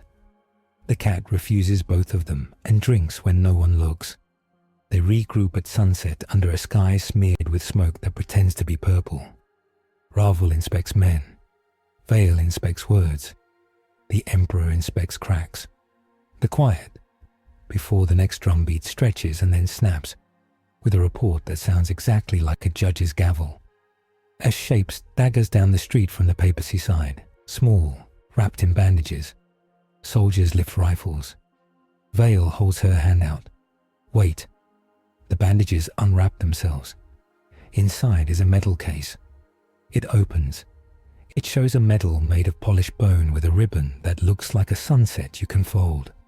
It hums a note like, "Earn me." Ravel does not wait. She shoots the medal.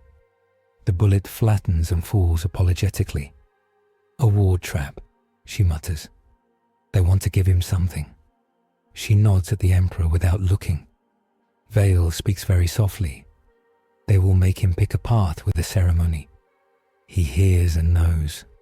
He looks at the medal and remembers 50 ceremonies that tried to buy him from himself. He raises a hand and makes the medal remember calcium. It becomes chalk. He uses it to mark the wall, a straight line. Adoniel steps into view, with his mitre tipped back as if to catch more gloaming. He watches the chalk line like a cat watches a string. He calls out without boredom. You are running out of infrastructure, Emperor. Roads, nails, pens. You buy time and sell it to them at a loss. I do, he says, and I will bankrupt you with the receipts. Adoniel laughs once. It is honest. He bows 4 degrees and disappears behind a column of penitents who are beginning to look tired of their rosaries. Night falls with less ceremony than before. The city decides to believe it can do this for another day. That is the doctrine now. Vale writes 3 words in her script and does not show anyone. They are, he will break. She plans for it. The battle pauses in the way a knife pauses when a hand breathes. The Emperor understands that this is not safety. It is the exact moment in a sermon when you can switch a man from one god to another by changing a preposition. He walks to the cathedral line and looks up at the broken spire, and for the first time in this world, he addresses someone who can hear him, but did not arrange to. I will not be your servant, he says to the nameless that owns the city's old prayers. I will be your neighbor. No voice answers. The wind tilts sideways. A paper bird lands on his shoulder and dies because it finished its letter. He takes the letter and reads it, because letters deserve that. It says, we are still here. He nods to the bird and to the city. After midnight, the black papacy tries something small and mean. They interrupt the latrines. Men line up and cannot perform. Shame grows, disgust climbs. This is a war too. Vale orders choir women to sing coarse tavern songs near the trenches. The laughter breaks the spell. The enemy loses a point. This is what Act 2 looks like here. Victories in toilets. Before dawn, there is a thunder that is not weather and not guns. It is boots. A new detachment arrives from the south. The Sable Auxiliaries, irregulars from the river marshes. They carry nets and jokes. They smell like fish and healthy blasphemy. Their captain, a woman with a scar like an exclamation mark, saunters to Ravel and salutes with 2 fingers. Mockery and respect in one motion. Marshal, you rang. Ravel allows herself a real smile because she called them 3 days ago and assumed they were all dead. You look like trouble, she says. We are trouble that smells bad, the captain says cheerfully. We brought nets. We heard you had gods. The emperor watches them with approval. Chaos hates people who don't love their own smell. Vale pushes her spectacles up her nose and says something she almost never says. I am pleased. They set to work. Nets drag down banners. Jokes cut memetics. Fish gut smell overpowers the whiff of holy rot. The papacy's dignitaries wrinkle their narrows and move back 1 pace because dignity has a palate. The first real crack in the enemy's morale appears at noon, when a penitent drops his cudgel and refuses to chant, even when a priest kicks him. The line does not cheer. They do not feed theatre. They simply let the man sit. A nurse gives him water. He weeps with an expression like a pulled tooth. He lives. Vale records it in her script without embellishment. Enemy cohesion. First visible fracture. Ravel glances at the emperor. He is upright, moving, touching rail, writing carts, saying little. His cracks are smaller here because the enemy brought fish and jokes, and that kind of smoke clogs god engines. At dusk, Adoniel appears alone at the lip of the rail, cut, as if casually considering suicide. He stares at the emperor for exactly the time it takes to count to 16. He raises his hands very slowly. Barley, he calls. Not to end, to acknowledge. Ravel's eyes narrow. I dislike acknowledging clerks. Do it, Vale says, and hates herself for saying it. He is recalculating. We need to read the columns. The emperor walks 5 paces forward and stops where artillery would be rude. Adoniel does the same. The city's breath holds like a lover's. Your asset behaves like a saint, Adoniel says, not unkindly. He should leave. We will let him. This is provocation, trap, and honest offer all in one. Vale feels a thread tug at her teeth. The emperor speaks plain. No. Adoniel nods, unsurprised, and looks for a different purchase. You are bleeding light, he says. Your armor is cracking. Your rules are heavy. You cannot carry them forever. I can carry them long enough, he says. For what? Adoniel asks, genuine curiosity in him, like a fungus that enjoys music. For a victory you cannot define, for a god who will not pay your invoice. The emperor tilts his head. For a road. Adoniel looks amused. Roads lead away. They connect, he says. That is the same labor with a different motive. Adoniel sighs as if saddened by imprecise language. You will face an authority soon, he warns. It will not be mine. It will judge you. It will offer you 3 paths and none will taste like soup. I know, the emperor says. Adoniel smiles, small and human for the first time. Then I will make sure the room is clean, he says, and takes 2 steps back into the smoke. Vale's knuckles are white on her script. She inhales the smell of fish and war and burned books, and thinks, very quietly, that she would like to survive to write a bad novel about this. Rava squeezes the baton like it is a hand. We hold, she says. We held. We hold. On the wall beside the emperor, the chalk line he drew earlier remains. Men have stepped on it all day. It should be smudged into a whisper. It is not. It is cleaner than before. Someone has been tracing it when passing. He reaches out and lays 2 fingers on the chalk. It feels like a pulse. He is tired. He lets himself feel tired and does not let the feeling pick verbs. Night climbs the spire. The city blinks slower.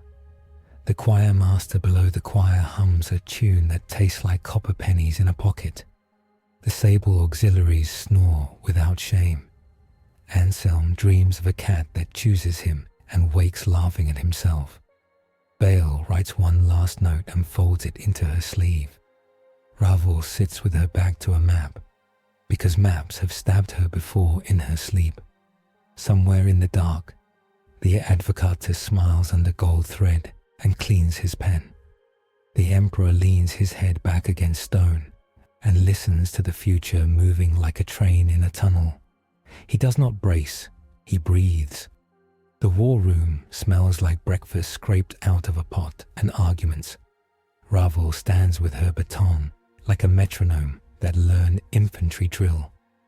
Vale pins 3 strips of paper to the map like butterflies. Faux goals, she says brisk. Not the banners, Adoniel's mind. He wants the cathedral line to stop being a line and become a machine. Input, shame. Output, obedience. He will preserve our bodies to feed his theatre, not crush us, until the ledger reads, inevitable. He will turn our funerals into a power plant. Standard counters fail because he audits counters, the emperor adds. He will convert mercy to spectacle if you make it public. He will convert rage into discipline for his men if you make it loud. He will eat attention if you stare at him.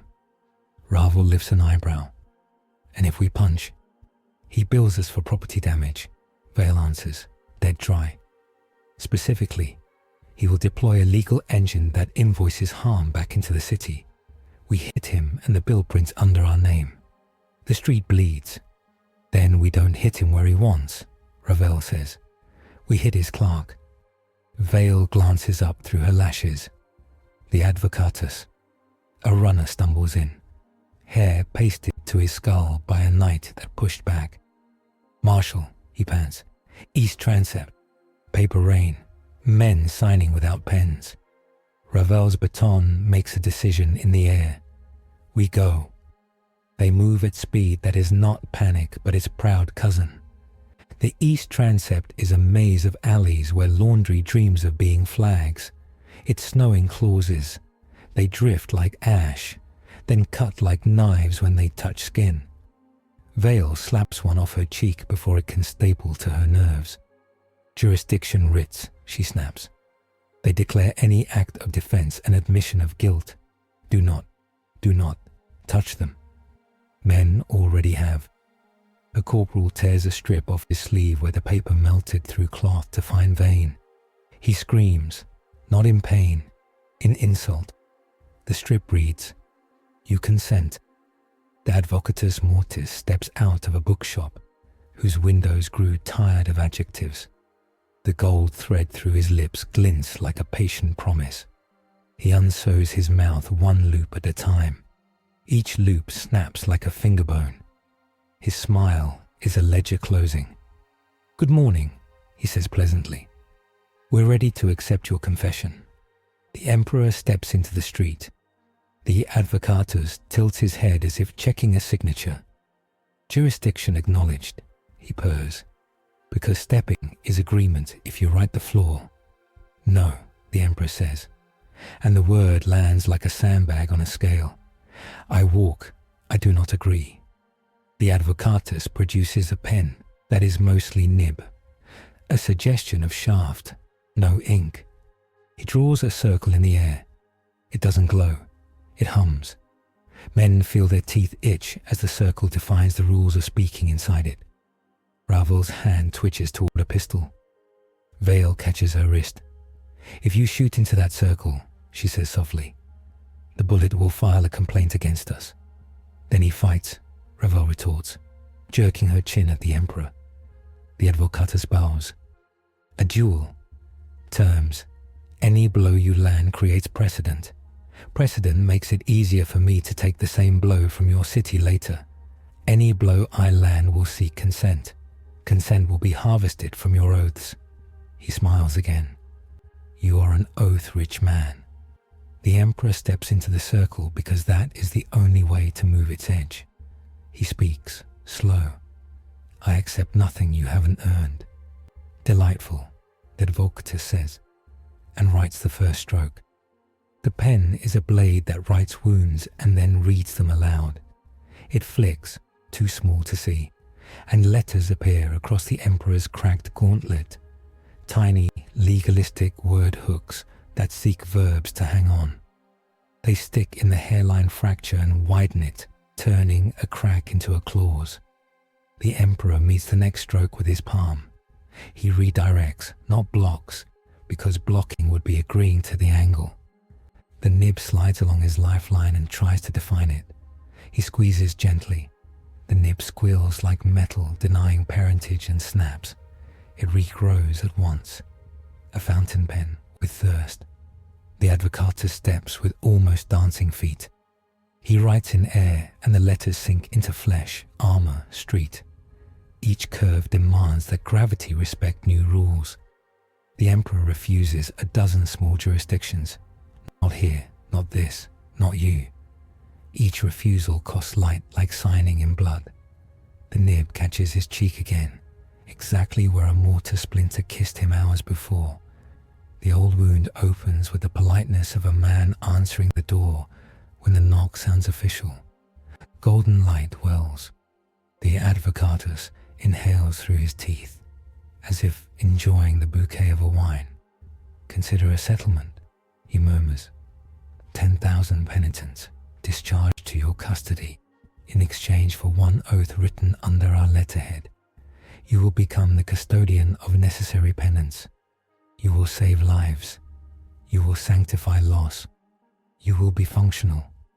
Ravel hears the shape of the trap and hates it with professional admiration. Vale's nails dig crescent moons into her palm. The Emperor's eyes cool. "I do not sanctify loss." "Then I will," the Advocatus replies, and thrusts. The nib writes across the Emperor's collar, scratching letters that feel like insects under skin. Subrogation. A clause blossoms. "If you refuse to pay, those you lead will." He feels pressure settle on the line, like a wet coat. Chapel Tank Carmelita groans in the near distance as if handed a bill. He seizes the clause with his left hand. It wriggles like a snake made of wording. He tears. It does not tear. It splits along perforations made by precedent. He recognizes the pattern, his own once in another empire, when he bound wolves in paper collars so they'd bite each other instead of children. This version tastes of grave dust. This version builds children. He hits, not with the fist that breaks machines, but with the palm of hospitality. He forces the pen into a posture of guest. The nib dims. The Advocatus blinks because hosts have rights that guests must respect, even in this theology. The circle's hum wavers. The Advocatus slashes lower. His pen skates across greaves, writing escrow. The letters bite and spread like frost over gold. The Emperor's left calf locks, a muscle signing a document it never read. He feels his light trying to pour forward into a vault that is someone else's house. He clamps a gate inside himself he built for tyrants and keeps the light home. The gate scorches. He does not scream because he does not have time. The pen kisses the crack in his gauntlet. It writes a new concept into the fissure. Precedent. God length. The fissure deepens. The Emperor's forearm drops numb for 1 second that lasts a paragraph. The nib darts for his throat. He chooses to be slow. He allows the nib to reach collarbone and bites it between teeth. Gold and iron both complain. He twists his head and the nib snaps with the sound of a broken quill. Ink that is not ink splatters his lips with bitter. He swallows an entire case law and gags it down, making it his. The advocatus laughs with delighted horror. Did you just eat a statute? It was in my mouth, he says, and drives a knee into the advocate's chest. The man folds. He is still smiling, but the smile has blood at the back of it now. He rolls, elegant, and presents the pen again. It has a new nib, a finer one, built for veins. Last offer, he says. Ceasefire of contrition. You will declare one necessary atonement. 1. The city performs it. We will leave for a season while you bleed your people at your own altar. They will love you for making the knife clean. You will sleep. The emperor looks at Ravel. She would never ask him to do it. She would do it herself and damn herself tidy. He looks at Vale. She is already shaking her head, teeth bared like a woman biting rope in labor. He says, to the advocatus and to the part of himself that whispers efficiency, no. The pen darts. It writes a word on his chest, right over the heart. Liability. The letters burn cold. For a heartbeat, his heart negotiates with the letters about whether it can keep its job. He stumbles. Ravel starts forward. Vale stops her with a hand and a word that tastes like faith spiked with vinegar. Trust. The emperor catches himself on a lamppost with the casualness of a mortal remembering knees. He breathes once. He takes the word on his chest and moves it physically with 2 fingers, sliding the letters toward his shoulder. The law fights. The shoulder accepts. It locks. His left arm dies to feeling. He grips the pen hand with his right. He forces the nib to write on cobblestone. Adjourned. The circle hum stutters. The advocatus tries to appeal. He finds no court he can trust. He stares into a face he seconds ago tried to litigate and sees a jurisdiction older than God's. It looks like a neighbor saying, not on my street. He breaks the pen. He does it gently, to avoid creating a martyr clause. The nib snaps with a soft note like the end of a wedding. The advocatus gasps, despite himself. That pen had a name. He takes the broken halves and puts them into the advocate's gloved palms. He closes the man's fingers around them as if giving a gift. You may go, he says.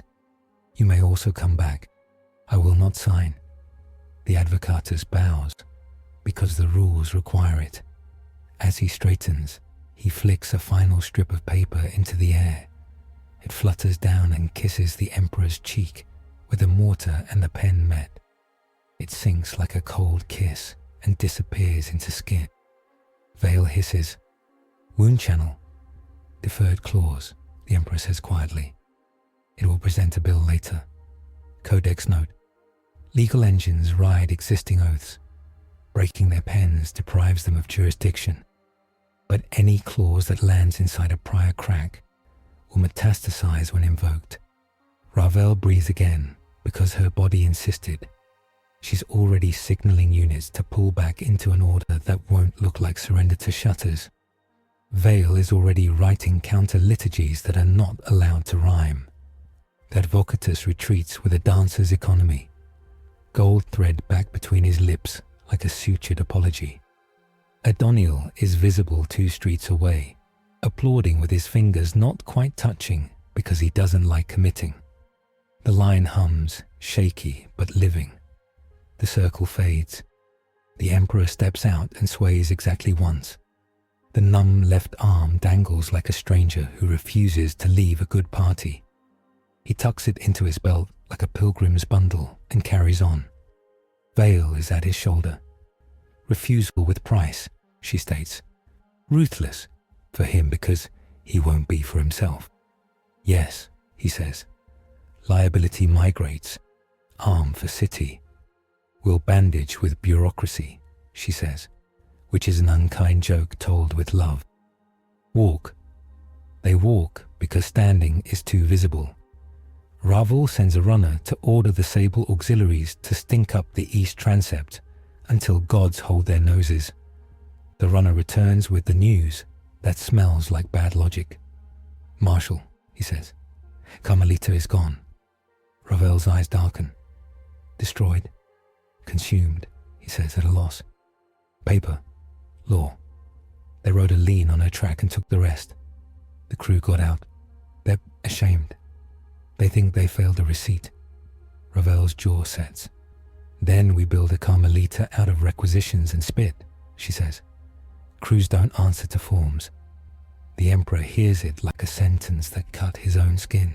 He nods once, accepting the debt he did not incur. He doesn't apologize because apologies are food here. He notes, tallies, directs. Temptation returns more subtly at noon. The pens overflow. The city watches prisoners eat. Rumors sprout like nails. A soldier with a fresh wound and a brother under a tarp spits at a pen and whispers, "Mercy is the enemy's honey." It's an honest suggestion. The Emperor stands on no box and says no speech. He takes a bucket and feeds prisoners without a vestige of specialness. He moves to the next pen. He repeats. The soldier watches and his mouth shapes a curse that chooses not to be born. He picks up a different bucket. Vale catches the moment like a butterfly and pins it gently to the page. Temptation. Efficiency through cruelty, she writes. Counter. Monotony through mercy. But the price still comes. In the catacombs, a beam that the Emperor lifted yesterday to free a family shifts. It remembers being load-bearing. It falls wrong. A medic dies. The sound is small, the story large.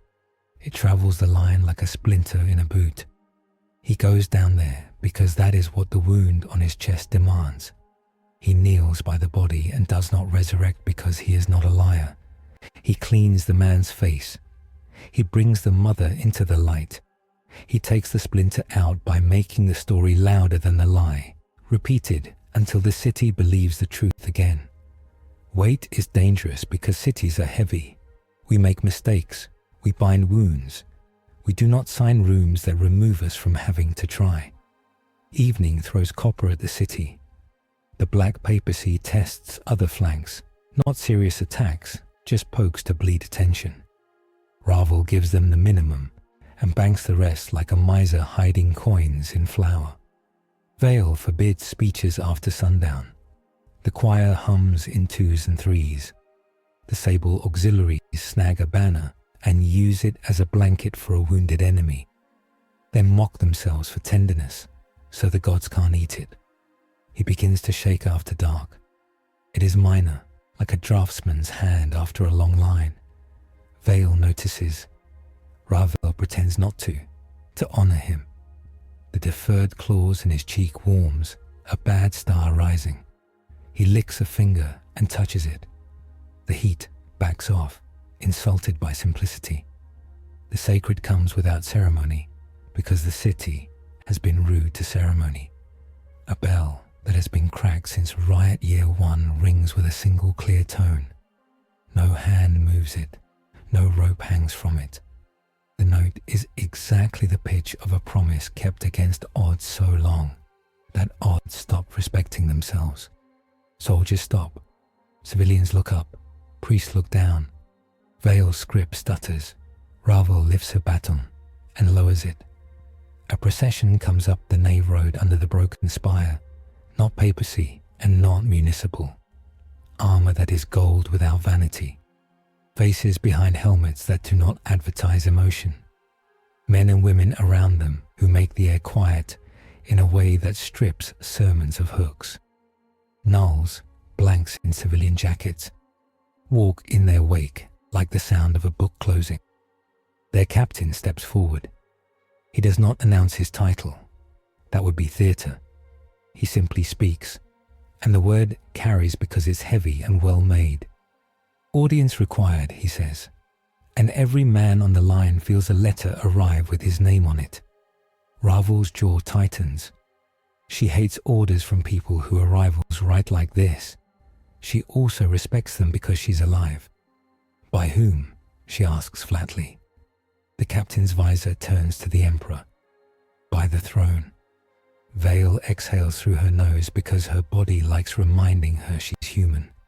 Supreme authority, she says low to herself, making a new column in her head ledger. He's to be judged. The Emperor inclines his head. He looks at Ravel and then at Vale. Your line? We hold, Ravel says and means it. Her eyes flick to the gnolls. If their quiet breaks my choir, I'll shoot one in the foot. They will not, the captain says. And it isn't arrogance. It's inventory. We're not here to fight your war. We're here to prevent a duel that would bankrupt you all at once. Vale steps so the captain has to look at her. Conditions, she says. He moves under escort. We choose the route. Blanks do not cross the pens. No words are put in citizens' mouths while he's gone. If any miracle happens between here and wherever your judgment lives, we call it treason. The captain's head tips a fraction. A man's equivalent of a bow from armor that doesn't bow. Agreed. Wait, Ravel says, because she gives orders to the sacred as if it were merely late. She points the baton at the Emperor. You leave orders. He nods. 2, he says. Keep doing the small things until the big things break. Do not let Adaniel write the story of today. Done, Ravel says. She looks at him longer than protocol likes. Her voice softens to the thickness of bread dough. Come back, or I'll have to invent you. And I hate fiction. He almost smiles. I will try. The procession turns, all gold and quiet, and the city parts for it like a river that remembers boats. As they pass, the air around the gnolls makes doctrine shut its mouth for a block. Men feel hunger without guilt for a moment and remember what food was for. The black papacy watches from their balconies and lower their banners rather than let them be seen drooping. Adoniel stands still. The Advocatus's gold thread glints under a lamp. His eyes follow the Emperor with the interest of a man tracking an invoice he will collect later. The route runs through the sable yard, along the cathedral line, into streets scrubbed of slogans by rain and stubbornness. Citizens look. No one kneels. An old woman with most of her teeth smiles because she knows the road better than gods. A child holds up a wooden soldier to the goldmen. One of the blanks touches it with a finger, and the toy's wood remembers being a tree for a second and sighs. Vale walks alongside because she does not trust escorts unattended. She catalogues the feeling near the gnolls. Not comfort, not peace. Possibility. Rituals lose teeth. Hexes lose nouns. Her own prayers become recipes again, which is better. The Emperor's left arm remains dead in his belt. The claws in his cheek warms and cools in sullen pulses, as if the Advocatus were ringing a bell miles away with thread. He tastes ink when he swallows. He allows the taste. He refuses the meaning. They reach a plaza that is more fortress than square. Walls rear like cliffs with windows that don't admit light. A stair spreads like a tongue toward a door that has never been forced because the people who built it killed such futures in their sleep. Guardians in gold peel outward to make a corridor. The blank line widens. Noise retreats like a tide, leaving wet honesty. The captain gestures. Enter? Ravel cannot help herself. I hate this, she says loud enough to count, and a gold helm shifts as if amused. She steps back, baton across her chest like a woman barring a door with her own bones. You have one asset, she tells Vale. If they keep him, you steal one of theirs. Vale nods. I know which pen, she says. The Emperor walks up the stairs. He leaves footprints that are not prints, just clean as stone. He passes through the door and into air preloaded with words that will be used carefully. Inside, the chamber is a cathedral stripped of the need to impress. No stained glass, no script, no relics, just space. As much as a man needs to tell the truth, and not a centimeter more. Figures wait in this space who polish judgment until it shines ugly. They do not show faces because faces get in the way. A presence attends without entering. It is the size of a city that has given up building new walls and started building new roads. It is not a god. Gods here need attention. This is weight. This is law in the oldest sense. How not to fall off the earth when you step wrong. It speaks without speaking. He hears with what he used to be before he had to become all the things men needed. 3 paths, it says without nouns. Soon. He does not bow. He inclines. I will hear. Not today, the weight replies. Today a mandate. Your wound shows debt. You carry a liability stamped by a clerk god. You cannot bring that clause across this threshold again. I didn't intend to, he says dry. Still, the weight says, it must be paid or transformed. Payment will kill you. Transformation will cost your autonomy. He waits because words will show themselves if you stand still long enough in a room like this. The weight continues, patient. You cannot keep draining yourself to correct this city's sentences. You will die. Your death will become a sermon. We dislike sermons that outlive their use. What is your preference? He asks. Judgment, the presence answers simply. We will judge the clause lodged in your cheek. Bring it into the circle. We will write over it with a charter that does not eat children. You will lose certain verbs. He thinks of Ravel's face set against a map, of Vale's script like a knife, of Anselm feeding a cat out of spite, of Carmelita, gone because someone wrote a lean cleverly. He does not think of himself. That is habit, not virtue, but it functions here. Do it, he says. Pain is administrative in here. It is crisp, stapled, filed. The clause in his cheek rises like a boil under light. It cannot stand and bursts into text. Only he can read. It reads, late consent. It tries to slither. Null cold pins it.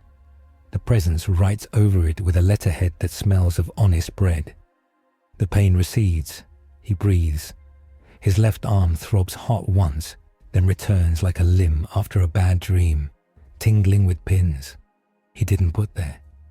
You will not be able to declare miracles unilaterally in this city again, the presence informs him.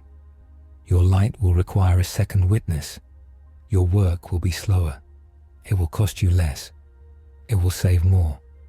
He nods because fate is sometimes a committee with decent minutes. Go, the weight says.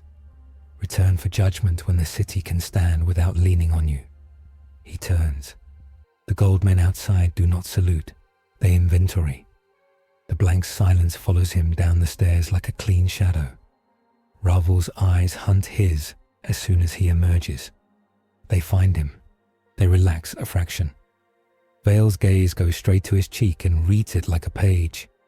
She sees no clause, only a faint scar shaped like a comma. Stakes updated, she says. Mandate given.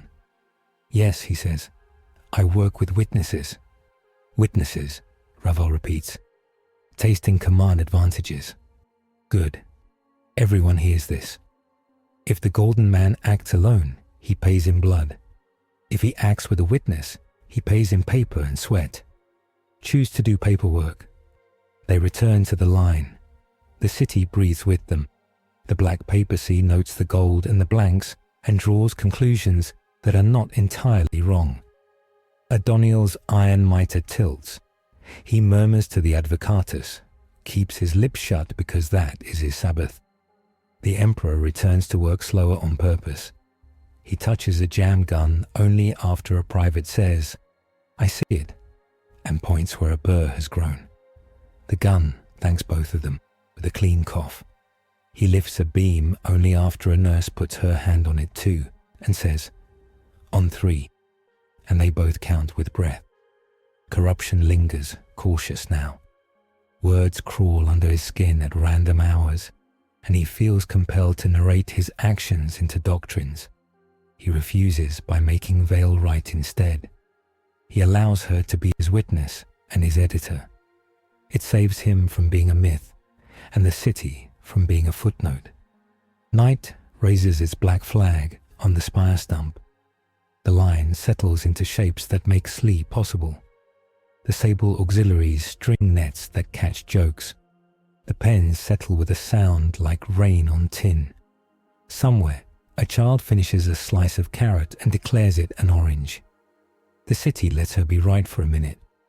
The black papacy does not attack. It litigates the air. Papers whisper at eaves like mice learning to read. Men dream of rooms with doors that open inward forever. Women dream of windows that only show ledgers. The emperor dreams of roads. He wakes, speaks the word witness to an empty room, and feels the claws under his cheek stay quiet. Because it recognizes paperwork it can't bully. At dawn, the bell rings once more. Same clear note. It is not a promise now. It is a summons. The wait will wait. The city will decide whether it wants to be a bridge or a bank. He steps back onto the line with his arm alive and his light paced. Ravel gives him a list. Vale gives him a cup. He drinks. It tastes like porridge thinned with courage. Next, Ravel says. And the map doesn't dare argue. Next, Vale echoes. And the script sharpens. He looks toward the smoke, where Adniel writes his forms, and sees the future crouched like a dog that wants to be fed by someone who won't beat it. He nods to himself. He will go to the throne again when called. He will accept limits built to save more. He will bleed less per blow and strike slower. He will take a witness into every act that costs light. He will face something larger than clerks. He breathes, and the city remembers this is an option. In the street, someone has retraced the chalk line again. It has become almost permanent from being drawn so often by different hands. He touches it with 2 fingers and feels the echo of all of them. He says, not loud, good. The morning fog tries to slide in. Nets catch it. Choir women hum something unglamorous and exact. The gold men are gone. The blanks leave the air slightly cleaner. The advocatus watches from far away and thinks about new nibs.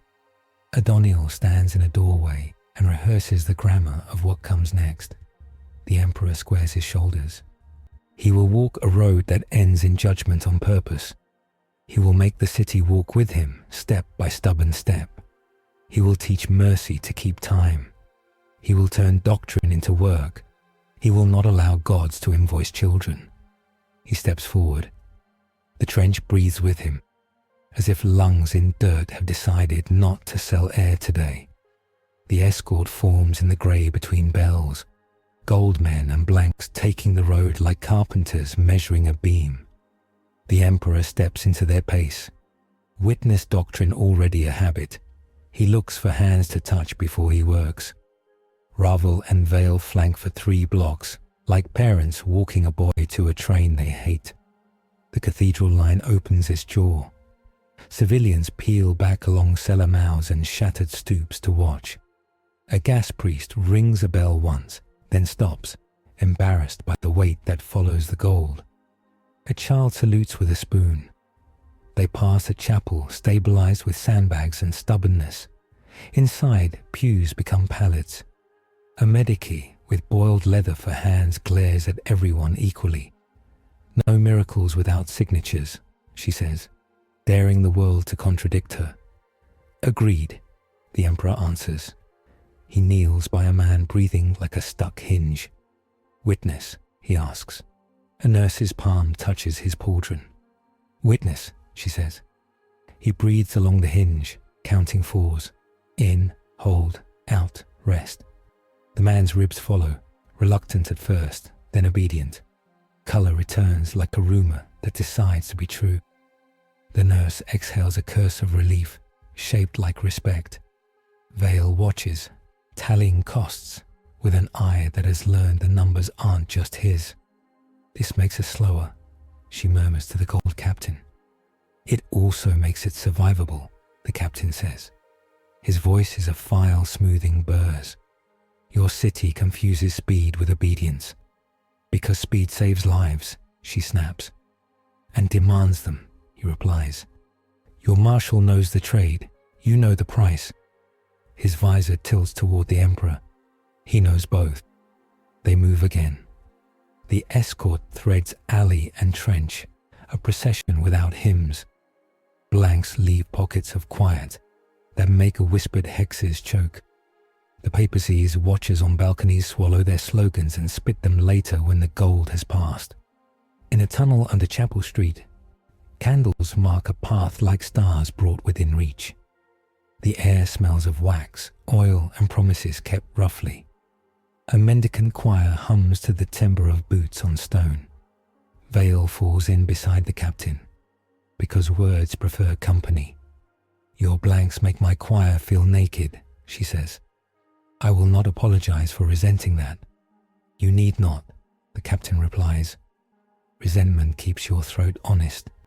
Is there a doctrine for everything in that armor? She says dry. Yes, he says unamused. We throw away most of them each morning. She hears the truth under the dryness and files it under useful. The road kinks. Sandbagged Medicar stations line a stairwell, where every step has its own story carved by boots. They pause on landing 3. The Emperor sits, because sitting teaches men to breathe. He takes water. He makes sure someone else drinks first. Witnesses matter even when the act is thirst. Cost versus dogma, Bell says, indicating the space with a lazy sweep. We need a clean doctrine that preserves your light and our autonomy. I refuse to trade one clerk for another just because the second clerk wears gold. The captain nods, as if accepting a memo. Dogma is scaffolding. Cost is gravity. We are here to keep gravity from making choices for you. The Emperor sets the cup down. Both of you are right, he says. Both of you will hate whatever choice we make. We hate everything, Vale says. It keeps us sharp. They climb. On the surface, wind catches rotten prayer flags and shreds them into confession confetti. The great spine of the cathedral mega-structure rises, not grand, grimly useful, like an axle. Its broken spire is bridged by cranes that gave up and became static crosses. Gold men file toward a gate that learned manners by surviving sieges. Halfway across the plaza, the air bucks. The gold line stops reflex tight. The blanks stiffen, then thin like cold draft. Vale's tongue tastes copper pencils. The Emperor's cheek prickles where a claws used to live. A shape steps out of a sun shaft and writes itself into the world with confident handwriting. It is taller than the Emperor. Leaner, armor of matte daylight that reflects nothing and drinks glare. Its face bears his shape without the wear. Its eyes are wells with lids. Where his aura warms, this one cools. Where his rules are verbs, this one is nouns. Children notice first because they see echoes. 2, one whispers, not frightened yet. The gold captain moves a half step forward. Identify. The shape inclines a head that is a map of compromise. Optimization, it says in a tone that folds paper cleanly. I came to offer efficiency. I am the hushed regent. Vale's mouth dries. She knows stories about kings who emptied rooms to make sermons safe. Mirror, she says to the Emperor, and it's not an insult. The hushed regent smiles with courtesy. I am what he would be if he loved the plan more than the men and called it mercy. I starve gods by owning attention. I do not bleed. I invoice miracles with fidelity. I remove hymns from throats to make room for orders. I make roadmaps out of grief. The Emperor stands still. The plaza registers the mercy in that stillness. It gives him 2 seconds more than it should.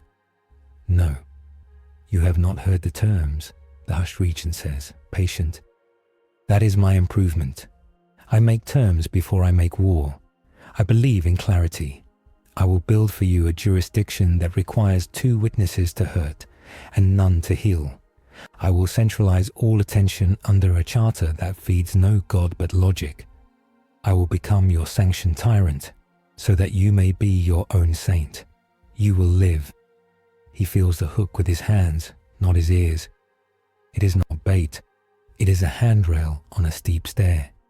He remembers falling downstairs. He remembers learning to like the pain because it proved he was carrying weight.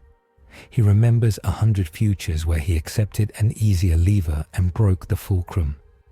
Your city will breathe without singing, the hushed regent continues. Your marshal will count without counting bodies. Your canoness will write ceremonies that cannot be eaten. Adoniel will wither, because attention prefers me, and I will tax no children.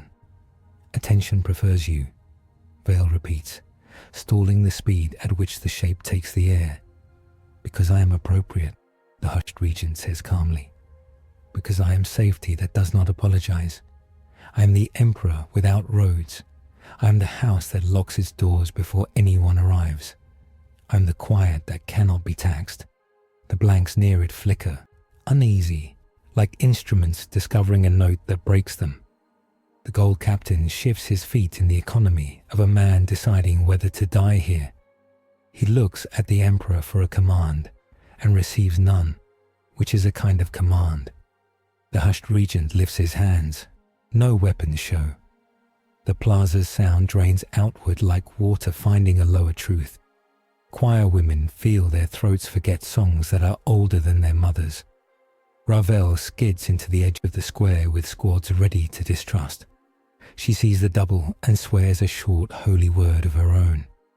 Identify target, an adjutant whispers. Not ours, Ravel says. Not yet. Let the Golds own their mess. The hushed regent steps closer to the emperor. Without crossing a line only both can see. I am not an enemy. I am the answer to your flaw. You bleed. I do not.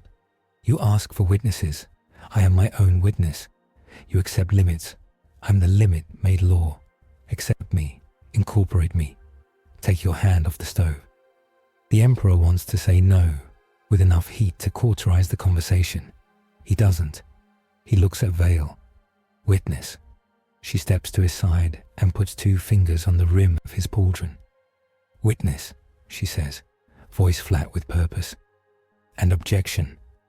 The hushed regent regards her as a necessary footnote, then looks back at the man he could be. You will lose the city to exhaustion, he says. You will die on a turn of phrase. You will be memorialized with a hymn you would have written better. Or I can save you both from being statues that lie. How? The emperor asks, weary of polite theft. Explain the method. I will occupy your attention ledger, the hushed regent says crisply. I will accept worship you cannot prevent. I will soak the papacy's hunger and redirect it to bureaucracy. I will drown Weihnacht in a flood of sanctioned admiration that satisfies nothing and feeds no appetite you forbid. To do this, I will close doors. I will forbid public singing. I will outlaw spontaneous grief. I will ration sunlight by schedule. Men will be safe. Vale laughs once, bitter as overcooked coffee. Men will be safe, she repeats. That's a new euphemism for cages. Cages are efficient, the hushed regent replies without sting. They create predictable weather. The emperor closes his eyes, brief. He sees roads turn to hallways. He sees bread sliced by schedule, not hunger. He sees the black papacy's banners droop because there is no wind in prisons. He sees children grown careful too early. He sees Ravel's baton break because there is nothing useful left to point at. He sees Vale's script produce recipes that taste like chalk. Short, he says, and his tone changes. It becomes a ledger closing. We do not accept. The hushed regent nods, unsurprised by the headline. He offers terms one last time, like a letter handed to a man stepping onto a train. When you break, and you will, recall me. I will be at the edge of every quiet room you build. He takes one step more, and the blanks around him tatter like flags in a storm. He reaches out, not to strike, to touch the emperor's cheek, where the claws was. His hand passes through light without friction. He smiles, pleased by something only he measures. What did you take? Vale asks. Nothing, the hushed regent says cheerfully. I assessed. You are not as tired as you think. I will visit when you are. He fades, contour by contour, until the sun lance through the spire passes where he stood and finds only dust and doctrine. The gold captain exhales. He does not shudder. Armor doesn't let him. We continue, he says, which is the only prayer he knows. Ravel steps into the square with squats like punctuation. She stares at the space where the mirror left. I hate him, she says. He is tidy. Tidy kills, Val says. So does mess. We'll make a path where both break their ankles. Move, the captain orders, soft and final. They reach the cathedral's throat. A door so thick men become smaller describing it. Its hinges do not squeal. It opens for those it remembers. The escort files into a nave stripped of bragging. Pillars rise like disciplined trees. The floor is clean without shine. The air sits well. Blanks line the walls in pairs like civilized shadows. Gold men hold positions that look like nothing and are everything. At the far end, a dais that refuses the word throne rises a few steps. It is only a slightly higher floor where weight will stand. The emperor steps onto the lower step and stops with intention. He will not take more height than the invitation sets. Vale stands one step down, breath audible to those who know her. The captain moves to the side with that invisible economy that says own space. Silence arrives in his best clothes. It isn't absence, it's readiness. The presence that met him in the tribunal room fills the nave. Not a person, not a god, not a machine. It is the city's promise to not sell its children written in architecture. It speaks into the spine. You will be judged, it says. Not for virtue, for utility under constraints. Good, he says. That is the only judgment that matters to me in war. Your flaw, you bleed to buy minutes others spend. Your strength, you refuse to be paid in worship. Your trespass, you ripped a breach without importing a charter. Your amendment, you accepted witnesses. Your cost, visible and hidden. The gold captain shifts his jaw as if chewing an old coin. Vale says nothing because this is above her pay grade and exactly her job. The presence shows him the city through its own walls. Rooms, streets, pens, kitchens. The cat that drinks only when unobserved. Ravel asleep for 6 seconds and jerking awake with an apology. Anselm writing 5 names around the rim of a cup. Adoniel in a quiet room setting down his mitre and rubbing his temples. The advocatus polishing a new nib with care of a surgeon. The presence overlays 3 sketches, faint as chalk. Not yet, it warns itself, as if respecting the script's act breaks. First, mandate tuning. It shows him the edges of his light under this roof. Near blanks, his aura stabilizes but loses reach. Farther from witnesses, it widens and drains. When he touches objects alone, they remember wrong things. When he breathes counter fumes without a hand on his pauldron, he teaches air to expect too much of him. When he speaks names, the city listens. When others speak names with him, the names stick without eating him. You will carry these limits, the presence says. They will save more lives than your excellence. I accept, he says, not because he loves limits, but because he loves what they protect. Power scaling. Interlude 2. Under the witness mandate, his light requires co-signers. Acting alone bleeds him at triple rate and risks seeding mythic dependencies that feed hostile engines. Blank steady his mimetic field, but truncate his radiance to arm's length. He must alternate null proximate acts with public. Witness labors to avoid either starvation or overgrowth. Anti-light zones now invert through witnesses. If his partner's attention fails, the inversion bites both. Thus, he must choose anchors who will not admire him. Null infusion armor repairs only when he performs mundane tasks in view of others. Emergency self-repair is prohibited by charter. He cannot create new doctrine. He can only enforce the 5 rules already spoken and extend them through work. The presence withdraws a fraction, leaving room for breath. The gold captain takes a step and stands where a mentor should, appropriate without familiarity. Cost, he says to the Emperor. It isn't a question. Paid and due, the Emperor replies. He glances at Vale. She is already operating under the new math. Eyes scanning for hands she can put on problems. Throat ready to say witness instead of blessing. Now the city, the presence says. And sound goes thin in the nave. It shows him a road beyond Bastion Somme. A fortress planet humming with giant bellows. Orbital rings like rosaries that refuse to count corpses.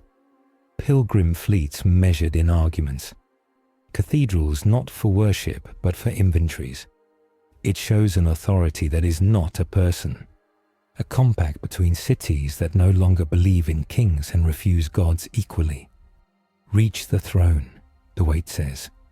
The phrase contains no chair, only a destination that is a standard. You will walk there with these limits. You will argue for this city's doctrine. You will be offered paths. Remember, we dislike sermons that do not feed. A pulse runs through the floor like an organ pedal. Outside, bells ring thrice with no rope. On the wall of the nave, a saint painted over with grey lifts her head in a crack and reveals a face that is simply tired. The sign is enough. No miracle, only clarity. The presence empties itself like a good room at the end of a meeting. What remains is work. The gold captain raps knuckles lightly on Armora field sign for "We go now."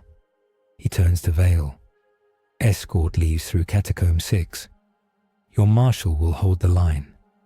We traverse the Red Stack Voidwell at nightfall. Expect interception. Vale narrows her eyes. By whom? A friend with wrong solutions, the captain says, which is how professionals label amputation options. They descend into the belly. Catacomb 6 is a tunnel older than honesty, hung with damp and the smell of apples long eaten. Sable auxiliaries have left chalk marks shaped like fish that point towards safe air. Witness doctrine turns walking into ritual. Hands on walls, palms on rails, breath matched on counts, 2 by 2 like animals that know boats. At the Medicare turnoff, they stop to refit straps and egos. A sister with a voice like tin cups taps the Emperor's gauntlet with a spoon. You will not stand on tables in my ward, she says. You will sign in. You will wash your hands. I will sign, he says, and washes until his hands remember being a man's, not a symbol's. Good, she says, satisfied enough to dislike him less. They reach the Red Stack Voidwell at dusk. It is a shaft where the cathedral's foundations forgot themselves, and the underground opened into a throat wide enough to swallow a regiment. Ropes like veins cross it. Platforms creak. Far below, black water makes church noises at random intervals. Gold men rig their harnesses with competence you cannot fake. Blanks test anchors. Their presence makes the void less interested in names. Vale tightens her belt and pretends she doesn't hate heights. The Emperor steps into a harness. He doesn't need it. He uses it anyway. Witness doctrine has muscle memory now.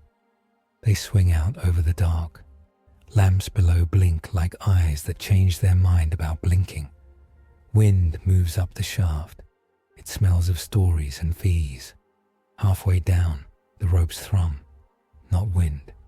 The hushed regent is not the only optimization in this world. Another intercept arrives from the side shaft like a claw sneaking into a bill. It is smaller than the hushed regent, meaner, built from bones of authority and skin of sympathy. Its face is almost his, but tired around the mouth, eyes too bright. It carries a lantern that emits no light. It drinks it and exhibits a silhouette. It speaks with his rhythm and the cadence of memorized consolations. I am the kindly tariff, it says, and the name itself is treason against language. I monetize grief so you can afford it. I will price sorrow. I will distribute it fairly. I will end wars by making them poor for everyone. Vale swears under her breath. Syllables clip to avoid tempting acoustics. Another mirror. He'll never stop.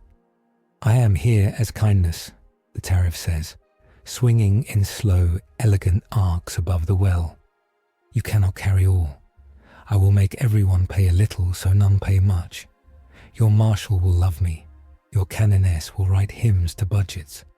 The black papacy will abhor me because I will bankrupt their theatre. Choose me. The emperor hangs 2 meters off the platform, harness taut, fingers on rope. The tariff moves like a regulation written by a poet. No, he says. You deny math, the tariff asks, tone soft with incredulity. You deny fairness? You deny that a city can survive on charity. You deny that bread is finite. I deny your math, he says. I accept numbers. I refuse to count like a god.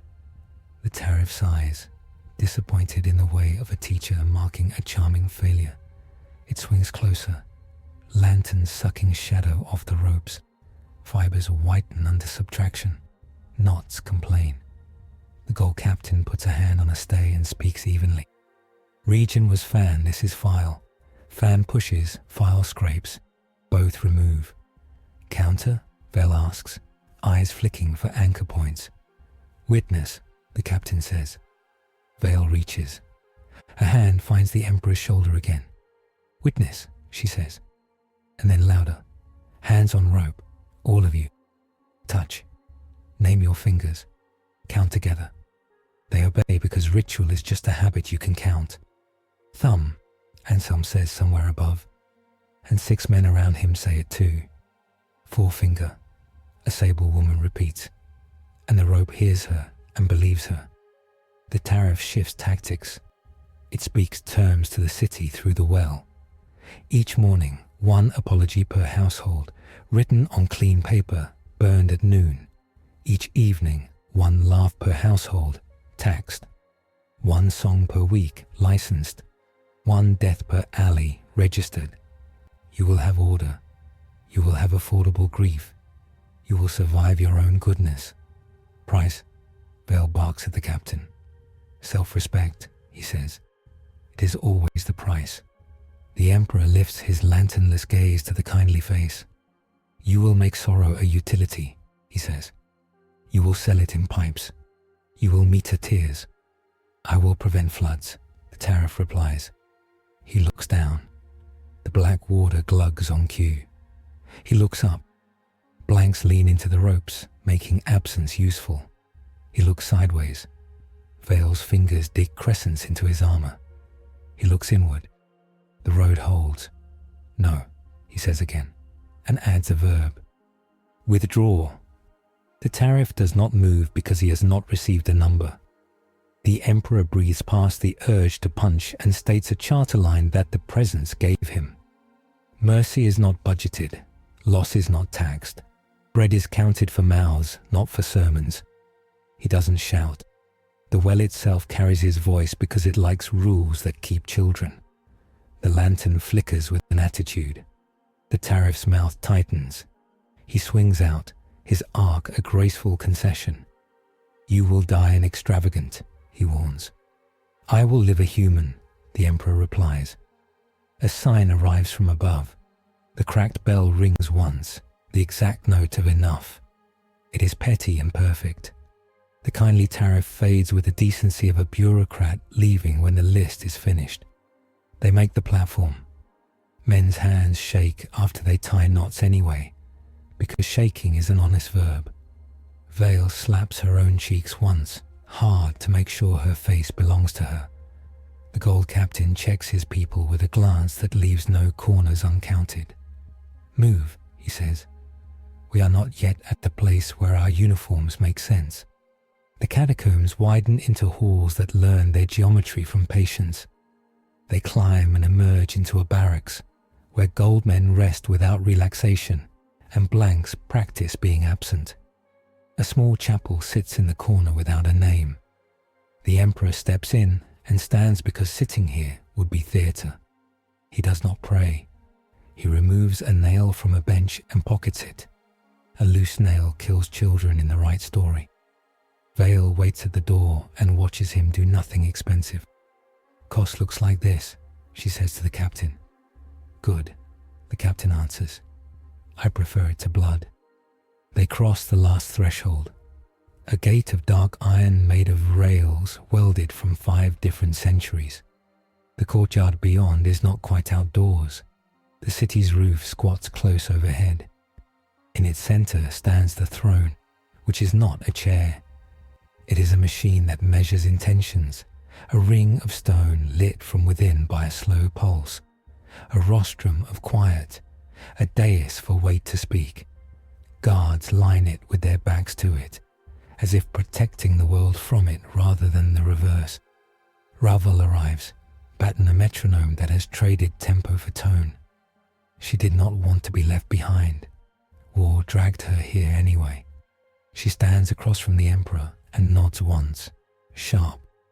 "We didn't die while you were gone," she says. "I will accept tips. Soup in the pens," Vel supplies. "And the fish stink is theologically sound." Ravel grunts approval. "Proceed," she says to the room, as if telling a stubborn pot to boil. The present stands. The air bends slightly, respectful. The ring of stone brightens a fraction. The weight that is not a person speaks into joints and plans. 3 paths, it says now, acknowledging the script. The sketches it showed earlier sharpen. They are not drawings. They are smells, textures, aftertastes. Ash, brass, bread. It does not speak them yet. It looks at the emperor once more, in the way of institutions about to offer choices they hate. "Before you choose," it says, "understand the city under your new mandate. Show him." Gold men pivot. Blanks withdraw a step. Citizens file into the edges of the courtyard. Nurses with hands raw from water. Sappers with wire lungs. Prisoners with soup on their lips. The old woman with most of her teeth because no one could keep her away if they tried. The city witnesses itself. The presence pipes nothing into their heads. Instead, it holds quiet like an honest bowl. Something numinous passes from knees to throats. A readiness to be told the truth and not call it a miracle. It shows the emperor one more thing. Ardoniel on his balcony, mitre set aside, fingers tracing the pattern of attention like a weaver checking tension. Advocatus's gold thread on his lips, slack for once. The hushed regent, standing just outside a door in air, cap in hand like a patient fire. The kindly tariff tallying tears in a notebook and crossing them out when he remembers math cannot count everything he needs to sell.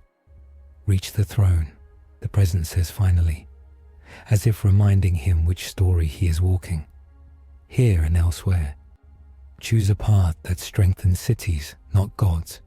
Choose a path that honors witnesses. Choose a path that will be hated properly. The emperor does not bow. He stands tall and tired and ready to be told how the next pain will help. He looks at Vale and Ravel. He looks at the citizens who made a hole in their day to see whether their neighbor is a man or a sermon. He doesn't look at the gold captain, which the captain appreciates. He prefers making rooms safe to being thanked in them. The presence draws breath nobody gave it. "Listen," it says, and the ringed machine thrums. Outside, a flare, unlit, twists, then sparks without fire and dies. A divine sign that saved nothing and stopped a trap. The black papacy's banners ripple once, as if to say they felt the same weather. The hushed regent looks away from the door, because rooms like this do not tolerate eavesdroppers. The kindly tariff notes the absence of invoices and goes to find men who like paper. The city leans in. The emperor listens. The throne asked its questions without voice. The answers will not be easy, and they will not be written as hymns. That is the point. They stand there a long time and none of it turns into theatre. That is also the point. When the presence is done speaking without sound, the room knows.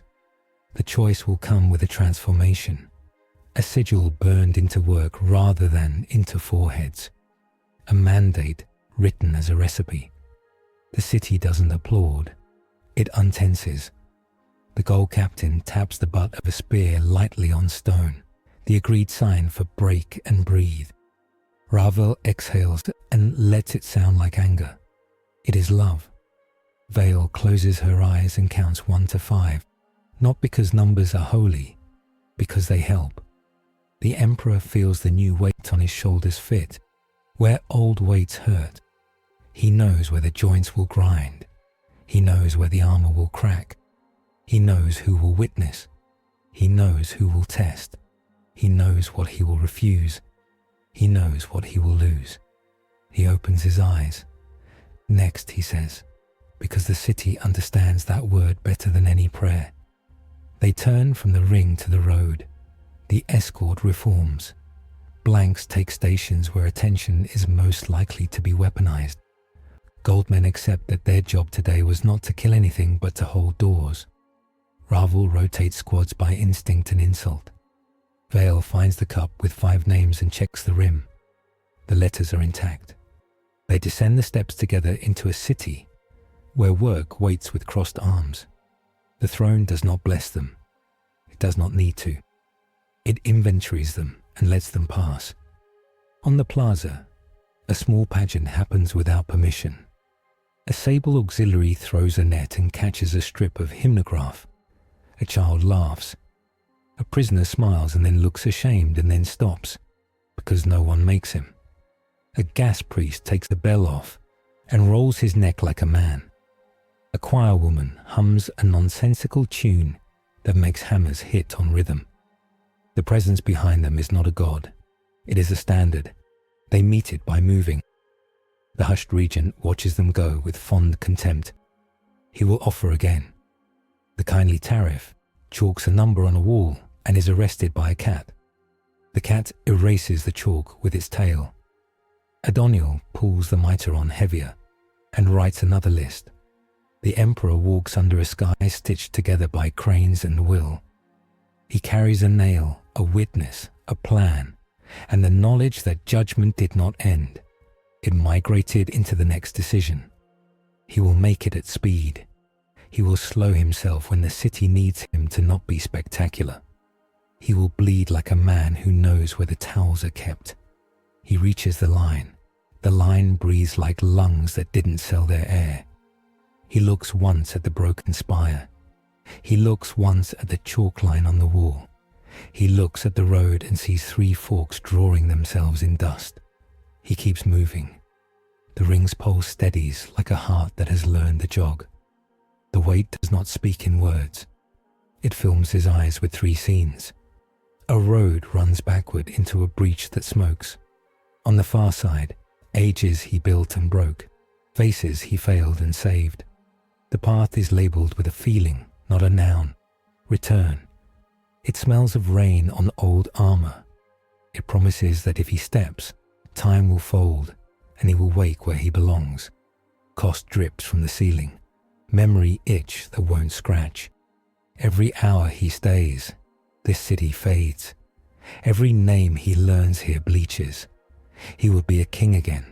He would forget bastion bread. He would forget porridge. He would forget the chalk line unless it fit a prophecy. The second path is the width of a body and runs across rooftops. No ranks, no saints. A shadow keeps pace with him. Approval that tastes like metal. The sign reads, free agent, because names are advertisements. He can hit anything. He can refuse everyone. He can break engines before they spin. He can ignite 10 cities into standing. He will breed 100 small courts. He will earn worship like mold. He will split Ravel from priests in a week and the choir from his own throats in 2. Schism isn't a wound, it's a movement. Cost. Obedience bleeds out through eager fingers, and Adoniel writes law in the runoff. The third path is not a road, it's a workshop. Tools hang by names. Windows open onto alleys that smell like soup. A sign over the door says, "Sanctioned servant," in a hand too honest for a slogan. He sees himself with a ledger he didn't want and a witness at his elbow. He sees uniforms asking for signatures before miracles. He sees goldmen quietly making the room safe without speeches. He sees blanks cutting hooks off words. Cost, lost autonomy, limits that stick, meetings that tire. Maximal impact if he endures boredom without becoming tidy. He watches in stillness that honors pain. Ravel's baton tips toward the workshop without her moving. Vale's jaw tightens at the word sanctioned and relaxes at the sight of tools and windows. The old woman with most of her teeth snorts softly because she recognizes work. He counts the blood price out loud because cities do best with math when it's spoken. Path 1 buys me, it sells you. Path 2 buys days, it sells the future. Path 3 buys boredom, it sells nobody. It builds. He draws a breath that hurts less than any other decision he has made that mattered. I choose the workshop. The ring brightens by a tone only a trained ear can hear. The presence does not bless, it notarizes. Mandate accepted, it says in weight. The room shifts its center of gravity to him without moving a stone. The purge comes like good surgery, quick, unsentimental, thorough. The deferred claws in his cheek rises, squeals like a rat losing a hole, and dissolves into a warmth that tastes like paper. Old cracks in his gauntlet stop arguing with the present and knit along new seams laid under the witness charter. The numbness in his shoulder releases with pins and gratitude. Light gathers and refuses to preen. A sigil writes itself where his chest once housed a wound. His old double-headed sign does not spread its wings. It lowers them to hinge over a simple outline of a broken spire crossed by a rail. At the center, a chalk mark. A short, stubborn line, redrawn so often it has become a vein. He feels rules set into place, not cuffs. Guardrails on cliffs he knows. He says them aloud, so they will live where gods dislike eating, in work. No despair doctrine. No mortification currency, no stolen dead, no nameless orders, no graves that think they are doors, no gods paid in children. He adds the new law with the calm of a craftsman measuring twice. Witness on wonder, work before theatre, bread first, then stories. Ravel lifts her baton like a toast. Accepted. Vale steps up and places 2 fingers on his pauldron like signing. Witness. The gold captain inclines a fraction that is not bowing and not nothing. Recorded. They turn to go. The ring's pulse slows to building pace. Outside, the wind flips a banner and reveals nothing on the back because someone washed it. The ground says, hurry, in the way ground does before city-killing weights arrive. The first tremor reaches them as a taste. The pennies on tongue tang of heavy doctrine inbound. Adoniel has organized his last act. On every avenue that meets the cathedral line, men in flensed satin lift poles grown from promises and unroll the 9 homiletic canopies of vine earth. Under each canopy, a choir in fetters sways. Above, an inversion field purrs, tuned to compassion this time, ready to flip kindness into contempt. God howitzer skeletons drag themselves on penitent chains to lend leftovers. Abnegants swing empty censers and drink light without the decency to be full.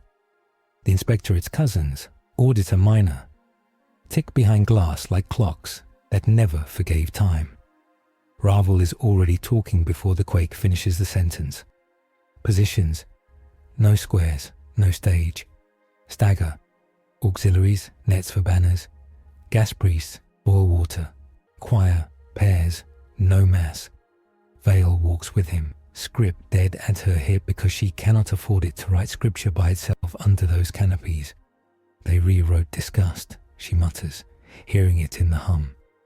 They'll make porridge smell like sin if we let them. Then we won't, he says, and touches the first pot with 2 fingers. Witness. Witness, a cook croaks, and the steam rises honest. They meet the canopies at the sable yard, which remembers him and tightens its bolts.